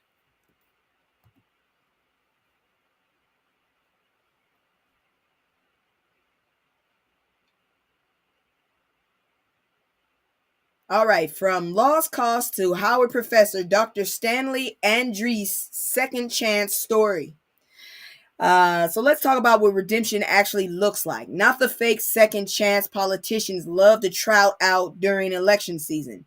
Howard University, big R1 HBCU energy, top tier research, future doctors, global leaders, and right in the middle of that is Dr. Stanley Andrees, a professor at the College of Medicine, who also happens to be formerly incarcerated with 3 felony convictions on his record. He grew up in Ferguson, Missouri. Yeah, that Ferguson. Got in trouble young, first arrest at 15. Folks in his own community wrote him off as a career criminal. When people around you think but you belong in prison, that stuff gets in your head. You start thinking, maybe this is all I'm supposed to be. Then life snatched him by the collar. His father got type 2 diabetes and passed while Stanley was locked up. He couldn't even say goodbye. That kind of pain either breaks you or wakes you up. For him, it sparked something. He started reading everything he could about the disease, about cells, about the body. Yeah, girl. He said, physically caged, but my mind was free, roaming inside the human cell. Whoo, that's a bar. When he got close to the end of his sentence, he applied to grad school, 6 of them. 5 said no. 1, St. Louis University, said yes. That one little yes turned into a PhD in physiology, an MBA in finance, and him graduating at the top of his class. Now he's a whole professor at Howard, leading research and shaping future scientists. He said his story is bigger than me. It's proof that redemption is real, that somebody the system labeled a lost cause can turn around and be the one standing at the front of the classroom. So the next time folks like Drumpf and them talk about being tough on crime while slamming the door on second chances, just remember there's a Dr. Andres locked in somebody's prison right now, just waiting for one yes. That is one hell of a good story. That's all I got to say. I told y'all I had some good news. All right, this next one is also good news. So I'm glad to hear it, and it's great because I've been reporting on him. Seems to be nonstop. So here comes another update. Oops, sorry. Emotional content. Civil rights leader Jesse Jackson leaves hospital after treatment for neurological disorder. We gotta pause for a moment and show some love to a legend while he's still with us. Reverend Jesse Jackson. He was just released from Northwestern Memorial Hospital in Chicago after being treated for a rare neurological disorder. He's 84 now, and he looks good for 84 now, and his health has been declining. He was diagnosed with Parkinson back in 2013, and now they've updated it to progressive supranuclear palsy. He uses a wheelchair, struggles to keep his eyes open, and can't speak anymore. His family's taking shifts caring for him around the clock. This is the same Jesse Jackson who marched with Dr. King, who ran for president twice, who founded Rainbow Push, who spent decades in the trenches for civil rights, voting rights, workers' rights, and black folks' rights worldwide. Even after his Parkinson's diagnosis, he was still out here showing up at events, speaking, organizing, and he was at the 2024 Democratic National Convention. In 2023, he stepped down from Rainbow Push leadership. That's what you do. You get to a certain age and you step down. Excuse me. Let's see here now. But still kept going into office until just months ago. This is a lifetime service. And look who showed up at the hospital. Bill and Hillary Clinton, Al Sharpton, Judge Greg Mathis, his sons, Representative Jonathan Jackson, and Jesse Jr., who people coming in waves to pray over him, stand by him, and honor him. We don't always agree with everything our elders did in politics, and that's fair. But we're not going to erase the fact that this man helped shift the political landscape, cracked doors open that our generations walk through now, and carried the civil rights movement forward when the cameras moved on. So yeah, the family's asking for prayers, and I think the least we can do is send some up. Say his name with respect, and remember, one day it'll be our turn to carry that torch. We are not doing well with that torch right now. We need to get together. All right. Now, this next story is weird as hell, but I figured I'd do it just because of the fact that it is what it is. And yeah, I don't know how she does it, but let's check it out. That's great. He's out the hospital. Yes, it is. But let's check this story out because it's interesting. Emotional content. So Jessica L. Martinez has broke the world record for the largest afro. She's using the moment to champion natural hair. And it's a nice circular afro too. I do love me a circular afro. That's my fault. I like it. Anyways, so now this one made my whole spirit smile. Jessica L. Martinez just broke a Guinness World Record for the largest afro on a living woman. Her fro is over 11 inches tall, 12 inches wide, and over 6 feet around. Damn, girl. That's not hair. That's a celestial body with its own gravitational pull.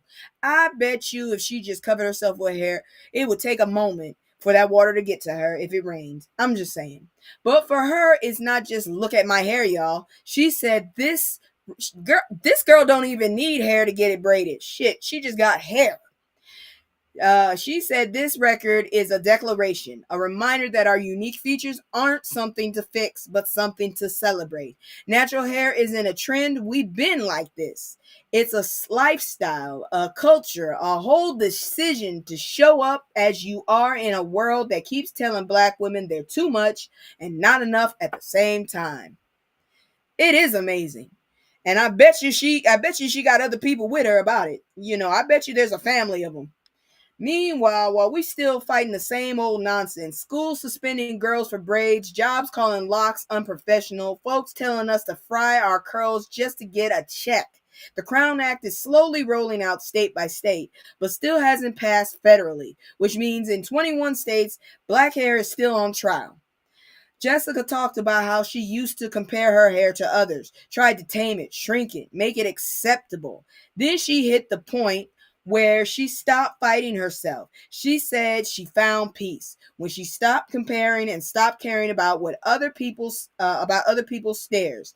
That's when relationships changed from battle to friendship. Now she's out here telling young girls you are enough and never feel the need to hide your curls from the world. I just want to touch it. It looks beautiful.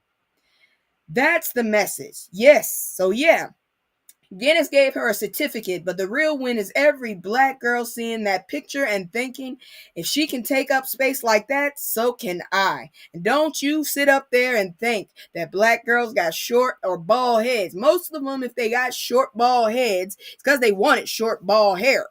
Okay? It's a decision and they are allowed to make it. So before you start making these assumptions and shit, we can grow long hair. This one right here, she's proof of it. So more to her. Now, before we continue, I'm going to go ahead and do my little commercial.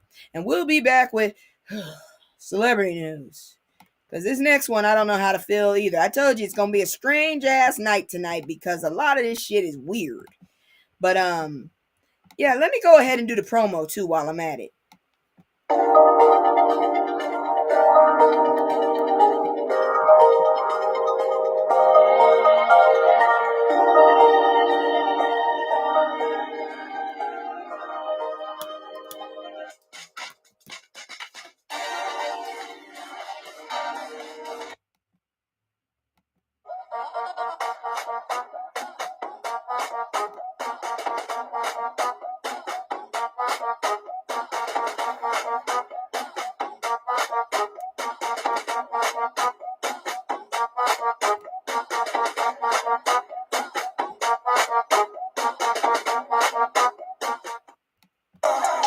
It's just me and the fam. It's just me and the fam. It's just me and the fam. It's just me and the. It's just me and the fam. Yeah, yeah. It's just me and the fam.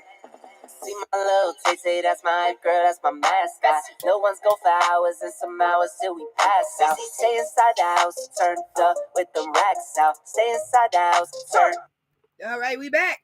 So I had a crush on him when I was little, when he was Spawn, and before Why Did I Get Married? Now, ooh, he didn't age so well, but he won a weird ass award, and I had to report it. So Michael J. White gets the Bruce Lee Award, respect across cultures. He is a good martial artist, but god dang. So let's get into the black excellence with a roundhouse kick. Michael J. White. You know him from Black Dynamite, Spawn, playing Mike Tyson, and just generally beating people up on screen beautifully. He just became the first non-Asian person to receive the Bruce Lee Award at the Asian World Film Festival. I ain't never heard of that award in my life. Hold on, give me a second here. I forgot my little background music. I'm trying to keep this up. Anyways, that's huge. That's not just a nice trophy, huge. That's Bruce Lee's own daughter Shannon co-signed you, huge. The award started in 2022. That's why I never heard of it. Through the Bruce Lee Foundation, and it's usually gone to Asian martial arts artists like Daniel Wu and Tony Jaa. So for Michael J. White to be the first black man, first non-Asian to get it, that's a serious sign of respect. He is a very good, at least he's not Tony Blanks. Because I swear to God, I'd be sitting up there like, why are you sweating down there so damn much? You got sweat only in certain spots, and it's between your legs, and you got your legs wide open. Why are you doing that? Anyways, I got off on a tangent. But this dude has earned it. Before acting, he put in real work. Black belts in Shotokan, Joru-ryu, Taekwondo, and wushu, and more. Over 75 films, choreographed fights, brought martial arts to black audience that maybe weren't checking for Bruce Lee DVDs in the bargain bin. I know my mom was. She had me watching kung fu movies when I was a little girl. On Instagram, he said his award means more to him than an Emmy or an Oscar. Now that I think about it, that might be why I'm very interested in Asian men as well. Because Bruce Lee is somebody he knows. Did you know Bruce Lee was mixed? I did not know he was mixed. Not personally, obviously, but spiritually and physically, philosophically. The martial arts bond. This is the kind of cross-cultural recognition I love to see. Asian film communities honoring a black artist for his craft, his discipline, his impact, not just his box office numbers. Because at the end of the day, Bruce Lee spent his career breaking barriers too, teaching across race lines, breaking stereotypes, bringing Eastern martial arts to Western film. Wasn't Michael in Mortal Kombat 2? I think he was.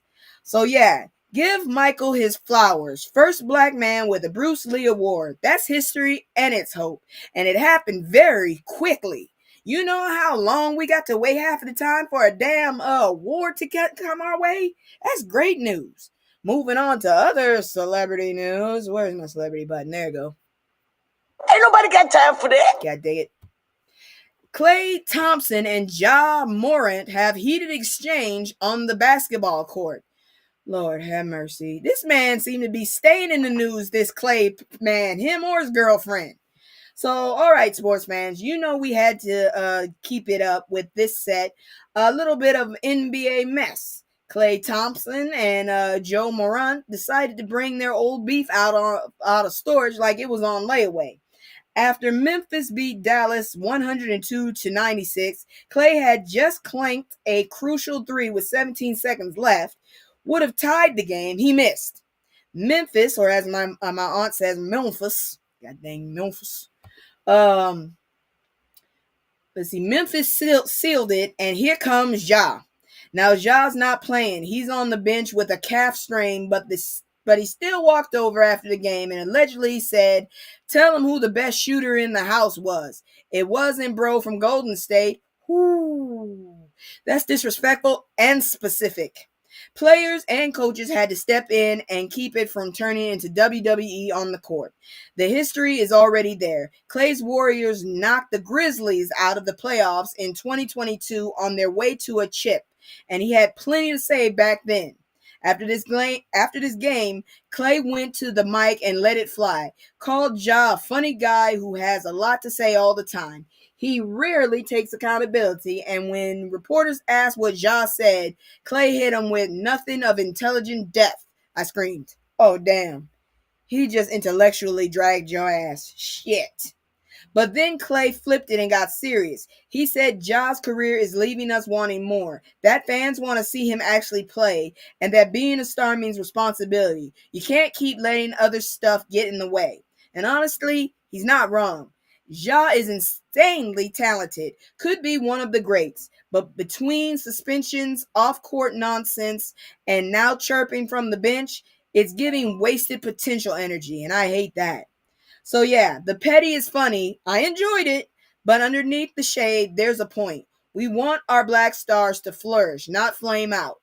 Talk your trash, that's basketball. But at the end of the day, we just want to see Ja on the court, not trending for what he said from the sidelines. And that's just petty drama, and I don't got time for that shit. Petty people, you need to leave me alone.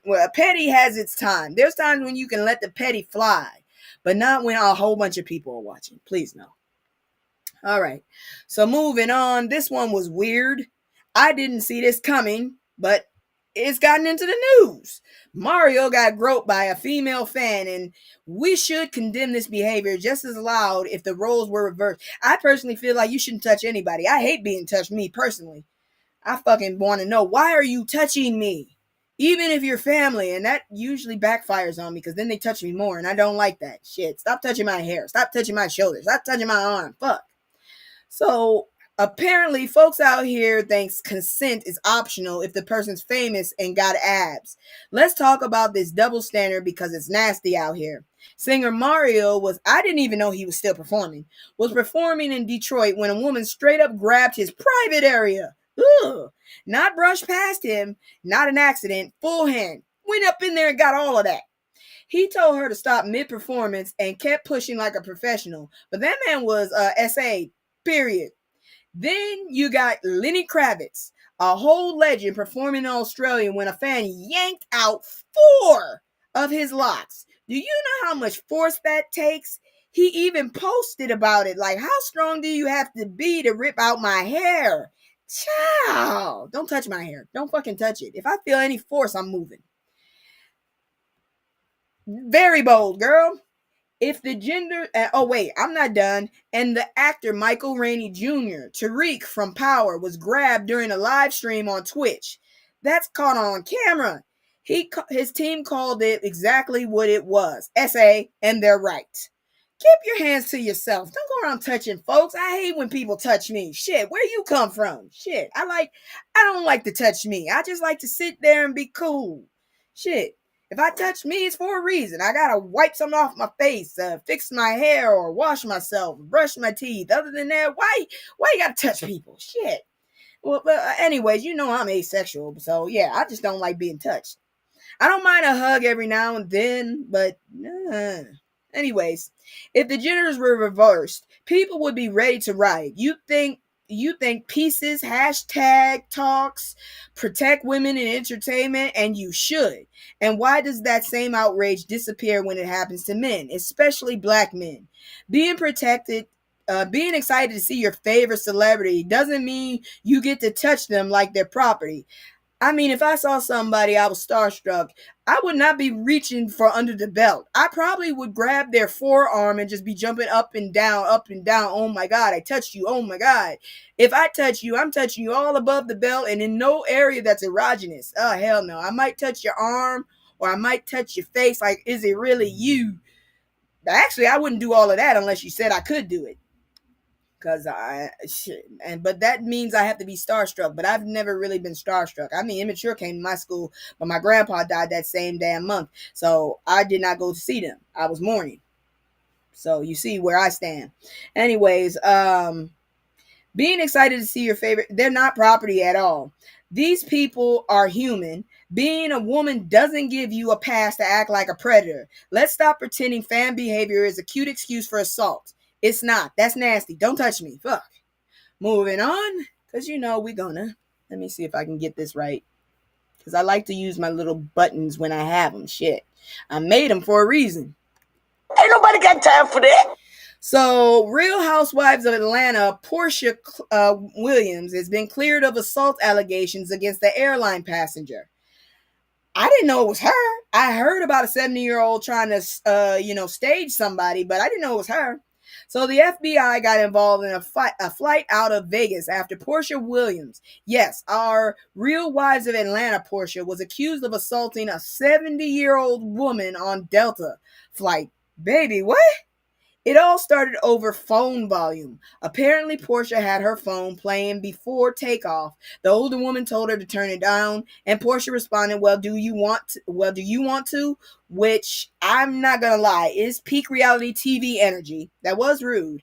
But the next thing you know, the woman's claiming she got slapped and feared for her life. Girl, on a Delta flight? Okay. Now Portia told the police she never touched her. 2 witnesses backed her up. They said the older woman started cussing and lying, so the flight crew moved her seat. Case closed, right? Not quite. Because the FBI was called, and once feds get involved, nobody's trying to make an example out of somebody. No, I'm sorry. Somebody's trying to make an example out of somebody. Meanwhile, Portia's like, I didn't hit nobody. Y'all can check the footage. And the other lady, talking about fingernails by my eye. I'm 70. Sis, if you got time to record people and file drama from row 14C, you got time to relax. It's giving Delta Divas gone wild. But until the investigation drops, I'm going to say this. Portia's not exactly known for quiet plane rides, but assault, I don't buy it yet. But I think the bitch did it. I don't think she did it. I think that white lady really is just causing shit. That's what I think. She guilty. I think she did it. I think she fucking cussed her out. I think she's trying to set her up. That's what I think is happening. An old ass Karen is trying to set some shit up. I don't know what to tell you, but that, thankfully, is it for celebrity news. We're about to go ahead and move into medical news. If you have a plan, a health plan or something, you might want to listen to this next one. I'm just saying. So let's check this out. I hope I got the right buttons this time, because shit. Where is it? Okay, where is it? There it is. We are at war. What you need to know about health insurance now. So Trump and his cronies passed that one ugly ass bill.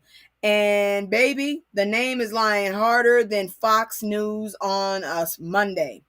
The thing is set to cut $1 trillion in healthcare spending by 2034 and could leave 15 million people without healthcare insurance. And I told you I did not realize this. If not for those racist bastards, America would have had free healthcare, but they didn't want us to have it. They wanted us to die out. Hey, I know you people got stuff to do, because tomorrow some people celebrate this holiday. I don't. But I will see y'all, and unfortunately I have to cook a turkey now too, because I don't want no big ass spoiled free bird in my house.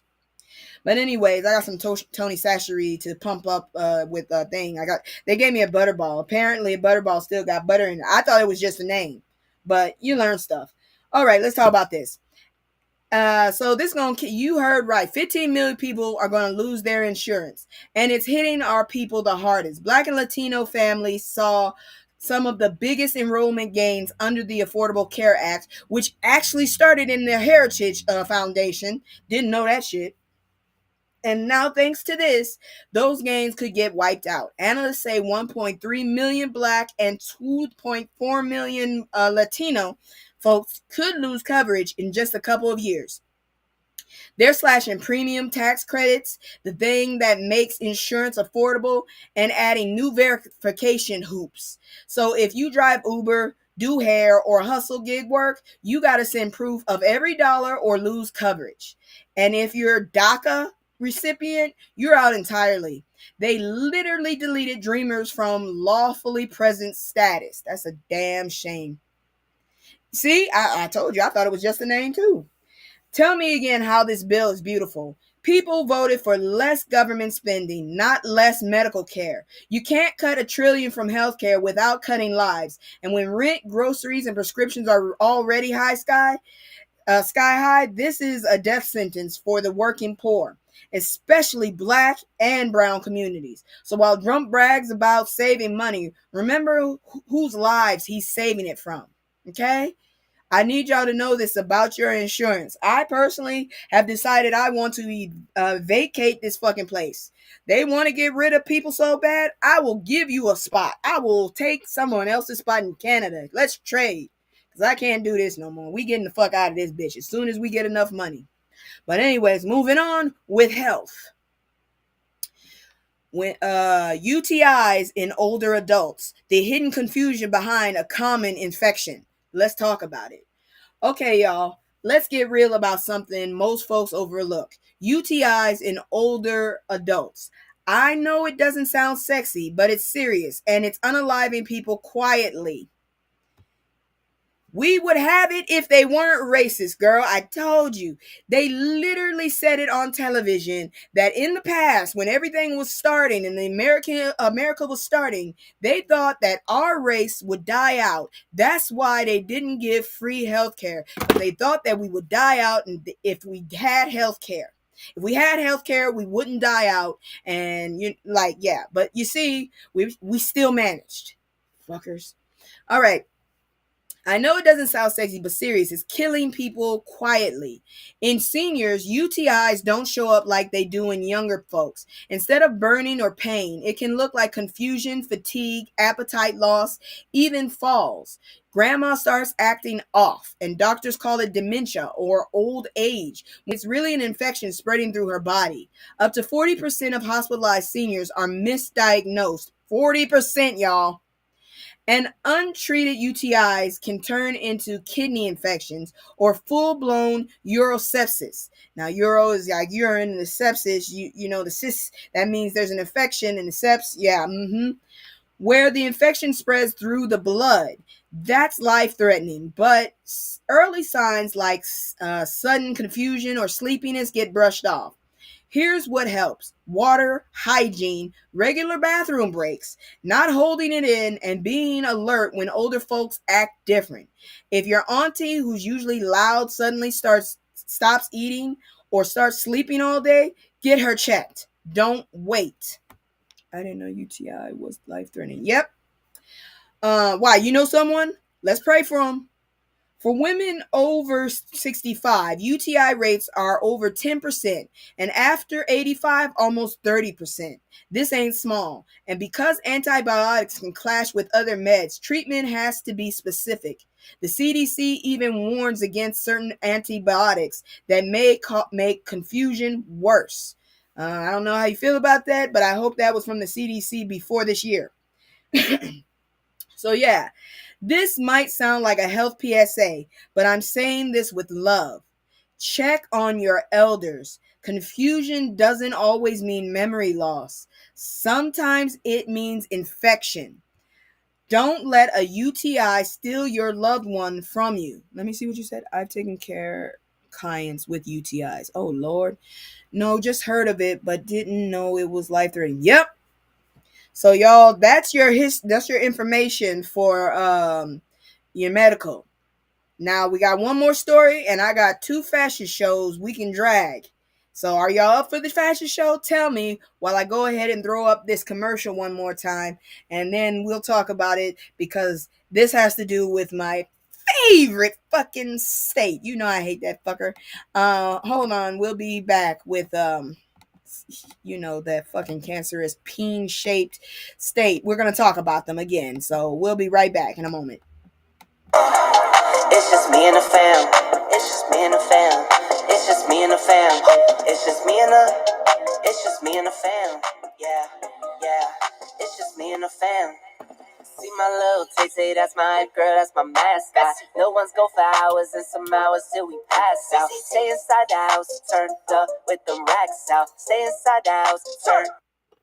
All right, I'm back. Let me go get y'all this thing, because I'm sitting up here like, what the hell is this? What's strange news? There it is. Hold on. Yes, I like the fashion segment. Okay. Coyotes cause a scene on ledge outside Florida hotel. See, I told y'all we just need to get all the good folks out of Florida and push all the GOP and all these assholes and cretins up on that fucking thing. Saw that bitch off and send it into the ocean. I'm telling you. Anyways, to close it out with some Florida level foolishness, a coyote decided to go sightseeing in downtown Fort Myers. Around 10:30 in the morning, folks spotted a chilling sight on a second-story ledge outside the Luminary Hotel, like it booked a balcony suite with brunch included. I think it was trying to take itself out. It was in Florida, personally. It probably was like, I ain't got nothing else to live for. But that's just my opinion. People called police, firefighters, and wildlife officials because apparently Florida got time. The coyote looked down at the crowd, posed for pictures, and then casually hopped back into the parking garage like, y'all doing too much. Eventually, it trotted off into the woods, free as ever. I'm telling you, I think it was trying to take itself out. I live in Florida. I'm a coyote, and I ain't got no money. That's perfect reason. I'm just saying. The first one was enough for it. Anyways, but here's the best part. The hotel social media team turned it into a comedy show. They tweeted, when you saw your hotel has great views, and a coyote takes it literally. Then added, don't worry, we offered early check-in and Bonvoy points. I'm weak. See, only in Florida can wildlife become influencers. Next week, it'll be a raccoon hosting a pool party. I believe it. I really do. But shout out to the Luminary Hotel for their humor, and shout out to the coyote for knowing its worth. He said, I'm not street, I'm sweet. But in Florida, I still think he was trying to take himself out. I don't care what nobody else says. That damn Florida, god dang it. I've been there. How the hell does a whole city smell stale? I still can't get it. I went to Tampa and the whole fucking city smelled like somebody's old ass grandma that stays in the house all the damn time. Jesus. But that's it for that. Now we're going to go ahead into some let me get this out of the way. We're gonna look at some fashion. I'm going to do the most recent one because it has different folks and I just want to see what they got. This is apparently Stunning Fashion Week from Legos Fashion Week. So we're going to look at that and I'm already cringing because I want somebody reminding me of Big Bird up here. Hold on. Let me. Here we go. And then the smoke got me. All right, so these are the stunning looks of Lagos Fashion Week 2025. I don't know what to say about this. What the hell is that dude wearing in the and then it's sleeveless. None of this matches. When did we stop matching, y'all? Because I even saw a commercial with a woman buying shit off of eBay. That's not the issue. My issue was she had on fucking checkered shirt and I think striped pants. And I'm like, that don't go together. It really doesn't. But let's look at some of the fashion. So they calling this wearable art. Why would you do that? You don't look fashionable. You look stupid. Let me just say that. Let me make this bigger so y'all can see this better. Cause this looks dumb as hell. Why do you have two hats on, sir? Give me a second. Let me bring this down. He got two hats on. Why? Why do you have two hats on, sir? That's not cute. That's not funny. I'm worried for your health. I'm not dazzled. I'm calling the crazy truck. That's what I'm calling. I don't know why that video is showing. I wish it would stop. All right. So here's some cute stuff. You can see this is I guess what you would call local. This is local fashion. Damn, she's skinny as hell, but her skin looks lovely. Yeah, I told you look crazy. Her skin looks very healthy. She looks very hydrated. That's for damn sure. At least she don't look greasy. I hate when they look greasy. Some of these looks are actually cute. TikTok never lets me show too damn much. But I mean, I really don't want that damn commercial that keeps popping up. Wait a minute. What's that? Ooh, that is actually, that is nice. That is very nice. It's a little plain. I would have put some jewelry on her. Yeah, it had two hats. I don't understand that. They said it was wearable art. This is the longest one of these videos is gone. So I'm checking this out before we can talk about it. Because you see it keeps pausing on me. But that's not, okay. That's not bad at all. That actually is, I don't know how I feel about that. Legos is showing some very nice looks. See, that would throw me off. That does not match, and I grew up in a matching household. You go out the house not matching, and they talk about your ass for the rest of your life. I'm just saying. You ain't going nowhere with me looking like that. They will put your fashion faux pas on themselves as well. That is not bad. I actually kind of like that, but the sleeves and stuff, it kind of hides her. Oh, that's cute. That is cute. I would have done something with the hair. Maybe, gave like a pony or had the hair down. She is skinny as hell. That looks comfortable. That looks very comfortable right there. Yes, all of their skin is beautiful. I don't know how heavy those earrings are, but her face is just very confident. I feel like she already knows something we don't. I'm shocked this shit is actually still working. So I'm going to take this as far as we can go. What the hell is she wearing? It moved. That's all I know. There's 3 levels and they all moved at the same time in different directions. She looked like she got something in her mouth. That's actually cute. I actually would probably try to wear something if I had to be fancy. To be honest, I like all of this better than American. Yes, I do too. I actually do. This actually makes a little bit more sense. Maybe not the ones that are moving at different directions, but okay, this, yeah, I don't know. I like that. It's the same person again. What's happening with the hair though? That's what's confusing me with that one. That I would wear. I would wear that. That's cute. Okay, what's that? That's something I would wear maybe going out. Oh, Big Mama look like she in charge. I just hate that little part in her afro that's sticking out. I told you I'm a stickler for afros. That right there, damn girl. You could have wore a necklace or something. Your skin is glowing. It's beautiful. I want to know what the hell are they doing with those damn dusters they keep putting on there. Who did that to Grandma? Now that right there looked like she got in a fight with a damn pair of scissors. But she's strutting. She's strutting. She got confidence. But that damn outfit looked like it got in a fight. All of that really looks much better than a lot of our fashions. I don't understand a lot of that. Right, not the lampshade dresses and the 2 hats. The 2 hats, we ain't done.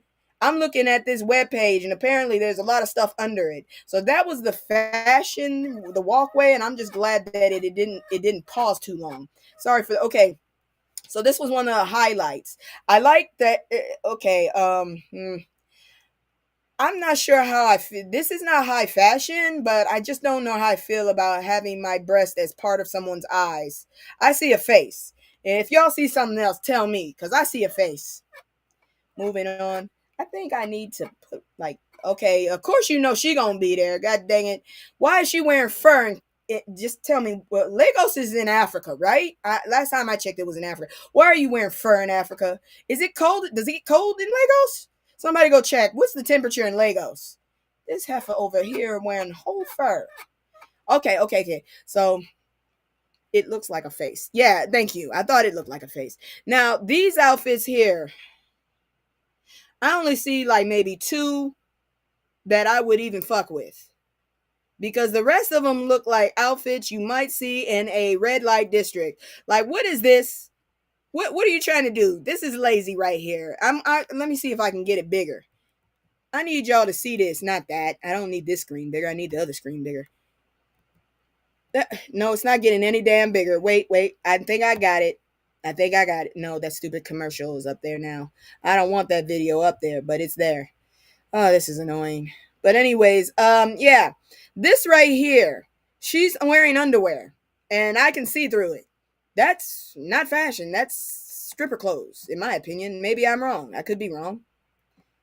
80 degrees Fahrenheit today. Then why was she wearing fur?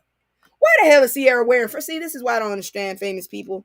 I'm not wearing shit that's not functional. If it's hot, why would I wear it? If it's cold, why would I wear it? Like in Korea, we couldn't figure out why them people freezing their asses off because they trying to be stylish in the cold. Maybe there was an air conditioner, but these women don't look cold at all. That right there, I don't know what's happening. Why is it so short here but so long here? It's the asymmetrical thing that throws me off. This is cute, even though I would have wore a bra because you pulling the flapjack over there. And this is just a see-through. That's all it is. You wore your underwear and you put a see-through on. That's what this is right here. That's all I have to say about that. Maybe some of the other stuff is cuter in the back. The woman in the black looked like she has a nice outfit on, but the rest of these, yeah, I don't think so. Amazing street fashion. Okay. For who? Is this a one outfit? Where does this? I think this is a jumper.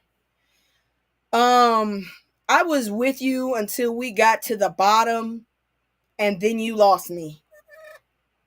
Like I seriously have this nice kind of space-like looking mouse, but shit, the damn sound of the wheel. But seriously, what is this? Is this I Dream of Genie meets Wakanda? What the hell's going on here? Is this the shirt? Is this the end of the shirt? Because that's not a shirt, that's a tunic or a gown if that's the case. And this right here, what is up with this? I'm thinking either you've been watching some anime or you like genies, one or the other. I'm not feeling it. I'm sorry, I just don't feel it. Okay, I don't feel it. Let's move on because I'm not liking this at all. I'll be glad when this thing stops squeaking. More amazing street side style. Let's see if this works. I don't know because you know how Twitch be. Not Twitch, TikTok. This looked like she's going to the region there in De Janeiro, but hey, her hair matches. That's cute. Her hair matches it. Let me see. Can we see any more? Oh, okay. Yeah, she's half-ass naked. She's half-ass naked. So that's Fashion Week in Lagos. Oh, that's cute. I don't know. Okay, you lost me with how short it is. But that is very cute. Okay. Even the hair has accessories. I like this. He looks all right. It's matching. I wouldn't wear print on the top and the bottom unless it was a specific kind of print. But hell, he fits it. He's not too big, not too small. Oh, look at her. That's a very pretty. Oh yeah, it's fitting her very well. Her hair. I would put a. Oh, she does have a necklace. I would have something coming down a little. She has a big ass smile, a very nice smile. But that dress is not bad at all. That's very nice for street fashion. Oh, wait, she does have a chain coming down. It's just so small. I can see that Z right there. Yeah, I think this is just one of the people just walking through. This is just regular street fashion. You know what I'm saying? This one right here look like she on her way to work. She has a kind of cocky kind of look on her face. Yeah, I don't know. What the hell is this though? Okay, all I could think was Saweetie. That's all I could think. Okay, what's up? I like that blue one too. I did like that. What is this? The King of Muwanda, Muzamba. You know the one from Coming to America, Muzumba. Yeah. All right. Yeah, I kind of like it, but I'm a little confused. It's got this. It's Afrofuturistic. Oh Lord Jesus, where'd she come from? This is nice. It's very nice. I wouldn't wear it, but it's very nice. Oh Lord, look at this dapper Dan here. That is actually not bad. I don't like the tassels, but it's eye catching. I will say that much. We're not dragging as much as we usually do, which is amazing. Because usually you see some crazy ass shit up. Oh Lord, look at this Miss Ma'am here. And this one right here, yeah, you could have done more. You kind of lost me. The only thing I'm seeing is them locks. Those some very big ass locks. What the hell? Oh, she can't walk. That's why she moving like that. She can't walk in them pants. I see. Come on, lady. I see TikTok gets on my nerves like that. Come on, god dang it. These people put it up there. Why you put it up there if it's not going to work? Because I promise you, if it wasn't for y'all, yeah, she does. She does look like a college student too. That short skirt kind of threw me off. That I will give you that much. I did not expect that skirt. I thought it was going to be long. She threw me off when I got down to her knees. Now this, I guess that's it because it doesn't want to play no more. Let me try hit that button again. Please don't take me to TikTok. Okay, moved. It moved. Let's look. Oh, look. Oh, that's nice. I actually like that look very much. It matches. Yeah, it still matches. That is really cute. It would have been even cuter if she had some green in that orange to match that purse. I love matching. I have been traumatized by my mother. She told me I looked like I had gotten off a banana boat and never to come out the house like I was dressed that time. So yeah, I've been traumatized. All I know is matching. If you ain't matching, you ain't working with me. I'm not catching you. That's all I got to say. And I told you, I judge. It's in my personality. Okay, you look like you just got off from work and you ain't got no bra on. It's giving sexy, but maybe bedroom sexy. Oh, Lord, look at this man. This is actually interesting. Are those pants velvet, though? Why are you wearing velvet? A man should not wear velvet. I just don't think velvet. Just like I feel, you notice nobody can see the belly button, and I'm gonna stick. Oh, that's cute. I'm gonna stick with that. God dang Audi belly buttons ain't nothing to play with. Them motherfuckers is up to no good. I want to meet a good person. I want to meet someone that don't cause trouble. Yeah, those were nice shades. Okay.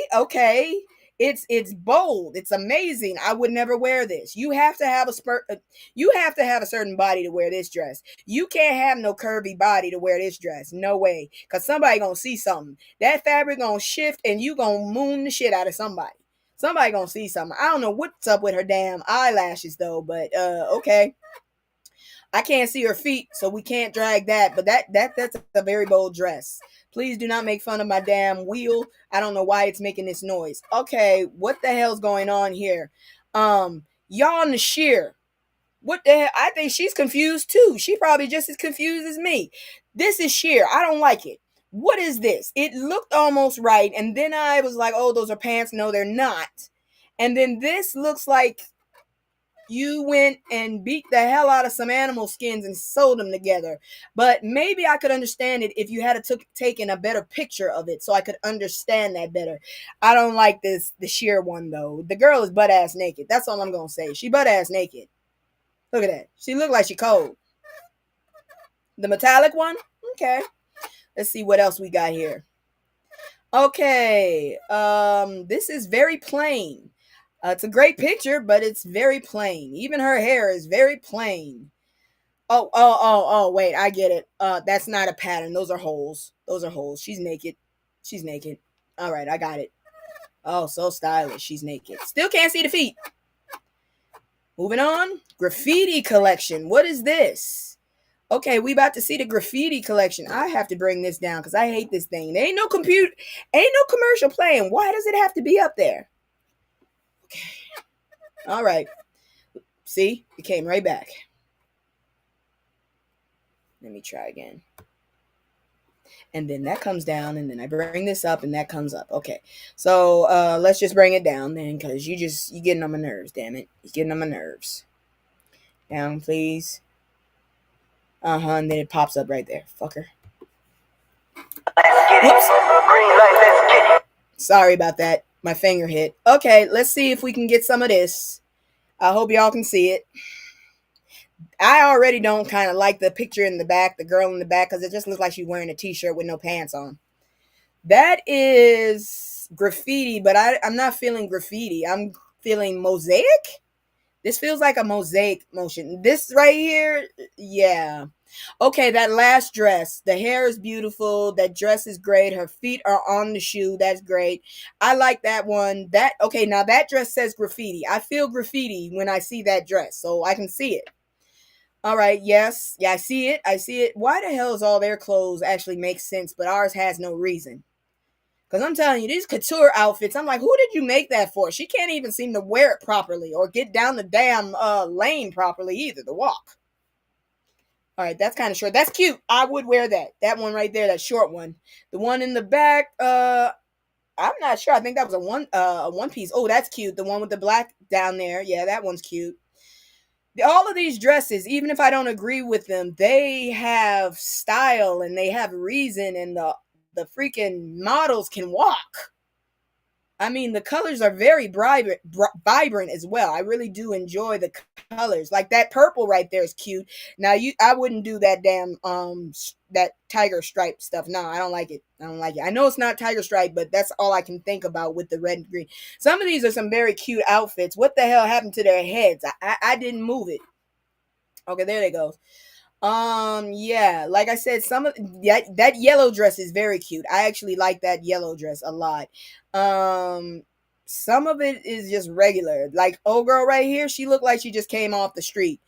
And then some of these look like very stylish. That one right there, oh wow, yeah.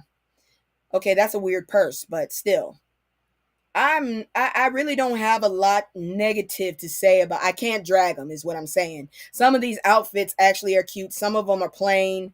Some of them no, but I can't drag them for the filth because there's no filth. I'm sorry. I'm not trying. Yeah, I like the graffiti look. I'm okay. See that one that makes me think of sand right there. That colorful one. Yeah, and their hair is giving. She put her hands in the pocket. All right, and then we're starting to get weird. Yeah, still graffiti. I feel that one is interesting. That one with that coat. I think that's interesting. Oh, that's cute. That one with the two pink parts in the front. That's nice. I liked that. Okay, this is the lady maker. That's the one who did it, and she is dressed very nicely. Is that Shonda Rhimes? It looked like Shonda Rhimes, but apparently that was the stylist for the graffiti look. And here we have someone with two things that might cause you to have a heart attack. It looked like cheese and butter.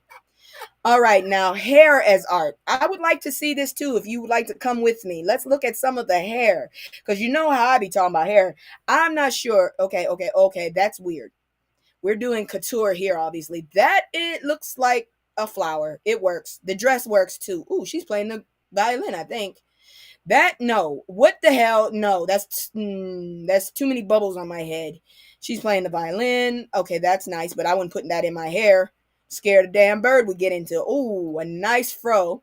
Oh, okay, the micros with the curls. My hair is kind of like that right now, but what the hell is that? Are those rollers? What is that? Yeah, they're rollers. Okay, you need to go somewhere with that color. That was vibrating color. That's all I'm saying. That was vibrating color. Okay, very bright, vibrant.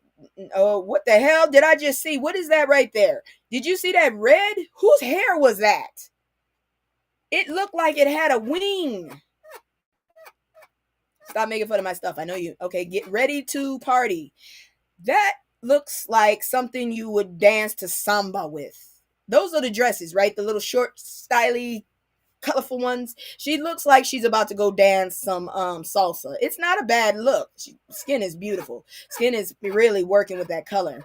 Now these two look like they're gonna whoop your ass together, and they're not wearing. Are they wearing clothes? Well, she looked like she wearing clothes. The one next to her, the one over here on the left, looked like she ain't got no goddamn clothes on at all, and she's about to whoop your ass for some reason.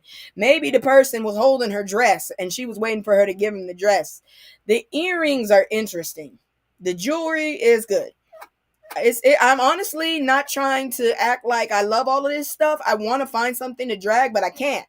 This dress I can possibly drag because it just does it looks ordinary. It looks like something you would wear, probably go to the club at night. That's what it looks like to me. But then maybe it's because I'm not a big fan of two pieces. And if you're gonna wear a two piece, it has to be elaborate. I feel like all of this might be beads, which is amazing, but I can't see it up close, so I can't appreciate it like that. You know what I'm saying? Don't make fun of me. And that is it for the fashion. So that's it, guys. Thank you so much for coming out here tonight with me and being on this interesting ride. We managed to get through 31 things. Isn't that amazing? I have been working on my speech, my scripts, and I'm really trying to get things going to make this more. They look like real warriors. You think so? Well, all I know is it was interesting, and I don't have a whole lot to go and drag about it. So that was interesting. I have one more, but I think I'm going to wait on that one because it is late, and I have to go try and figure out what to do with this damn chicken. I mean, this damn turkey. I told y'all, I usually just buy turkey necks and turkey wings. With the wings, I either fry them or boil them, and with the necks, I boil them. So I'm not sure what I'm going to do with this turkey, but y'all, if we hit 11 more subscribers, the next show once I get 200, that's so small. Once I get 200, I will cam up again like I promised the audience a long time ago. Thank y'all so much for coming. As always, if you have any suggestions, if you have anything that you think I could change, please don't hesitate to tell me in the comments. Just don't come at me crazy. I really am sensitive, and when I'm sensitive, I get mean, and when I get mean, yeah, that's not good. Anyways, thank y'all so much. I love y'all. Have a good night. Make sure that it's full. Man, I ain't put it in the refrigerator. They brought it at 9 a.m. It's been on that table. So, and then they told me it was the most unthawed they had. So that's good. So I'm going to go fight with that thing and shoot it up with some Tony Sachery because I can't fry it. What we usually do down south, that's the best thing I ever found out, because up here we ate duck for Christmas, and no, we ate turkey for Christmas, but we ate duck for Thanksgiving because it was smaller. And she would cook some chitlins, and I don't eat pork anymore. Lord have mercy, it's the worst smell you ever smelled. But this time somebody brought me a free turkey because I'm a veteran, so I went ahead and it's just there. I'm gonna go ahead and fuck with it for a little bit, and someone told me I could cook it overnight at 200 degrees. That's probably good. Oven works fine. Yeah, oven baked. Yeah, the only thing is I like crispy skin. I love crispy chicken skin. I love crispy turkey skin. Any skin, I like it to be crispy. And once you've like cooked it one time, once you warm it up, it's not as crispy unless you put it back in the oven and then you risk overcooking it. But anyways, that's going to be it. Thank y'all so much. I can't wait until we get our numbers up so that we can actually have a discussion panel again, because I love having discussion panels talking about what we thought about the news, what was going on, and anything else that we need to share. I guess you could say my commercial really is saying how I feel. It's just me and the fam. Yeah, I have 200. I don't even have 200 subscribers. I have 189. And for all I know, when I go back, it might be 188. I've been doing this for about 3 years now. And this is the first time I've actually repurposed things this year. So maybe I would have had more numbers had I repurposed. But now I'm repurposing some of my lives. And like I said, I got some segments I want to come out with. And if I ever get over, temperature, Google it. Oh, the temperature Oh, yeah. I thought you were talking about something else. No, she said put it on 200 for the whole night. I thought you were talking about the followers. You were talking about the cooking the turkey. Yeah. She said to put it on overnight at 200 the whole night. I'm not in a rush to eat shit. If I can eat more than once a day, I'm good. I told you, once that depression hit me, my appetite never really came back to a 3 meal a day person. I'll snack maybe if I'm lucky, but I don't even snack throughout the day nowadays. I just bought some pretzels and shit. But girl, I'm trying to get offline. I love y'all so much. This really does help my mental health, being able to see y'all and stuff and talk to y'all. And I appreciate y'all so much. Thank y'all. And as always, suggestions, let me know. Good night. I can't stay. No, I always gotta go. Playing house, this ain't a home with my soul. On the road, I can't stay. No, I always gotta go. Playing house, this ain't a home with my soul. On the road.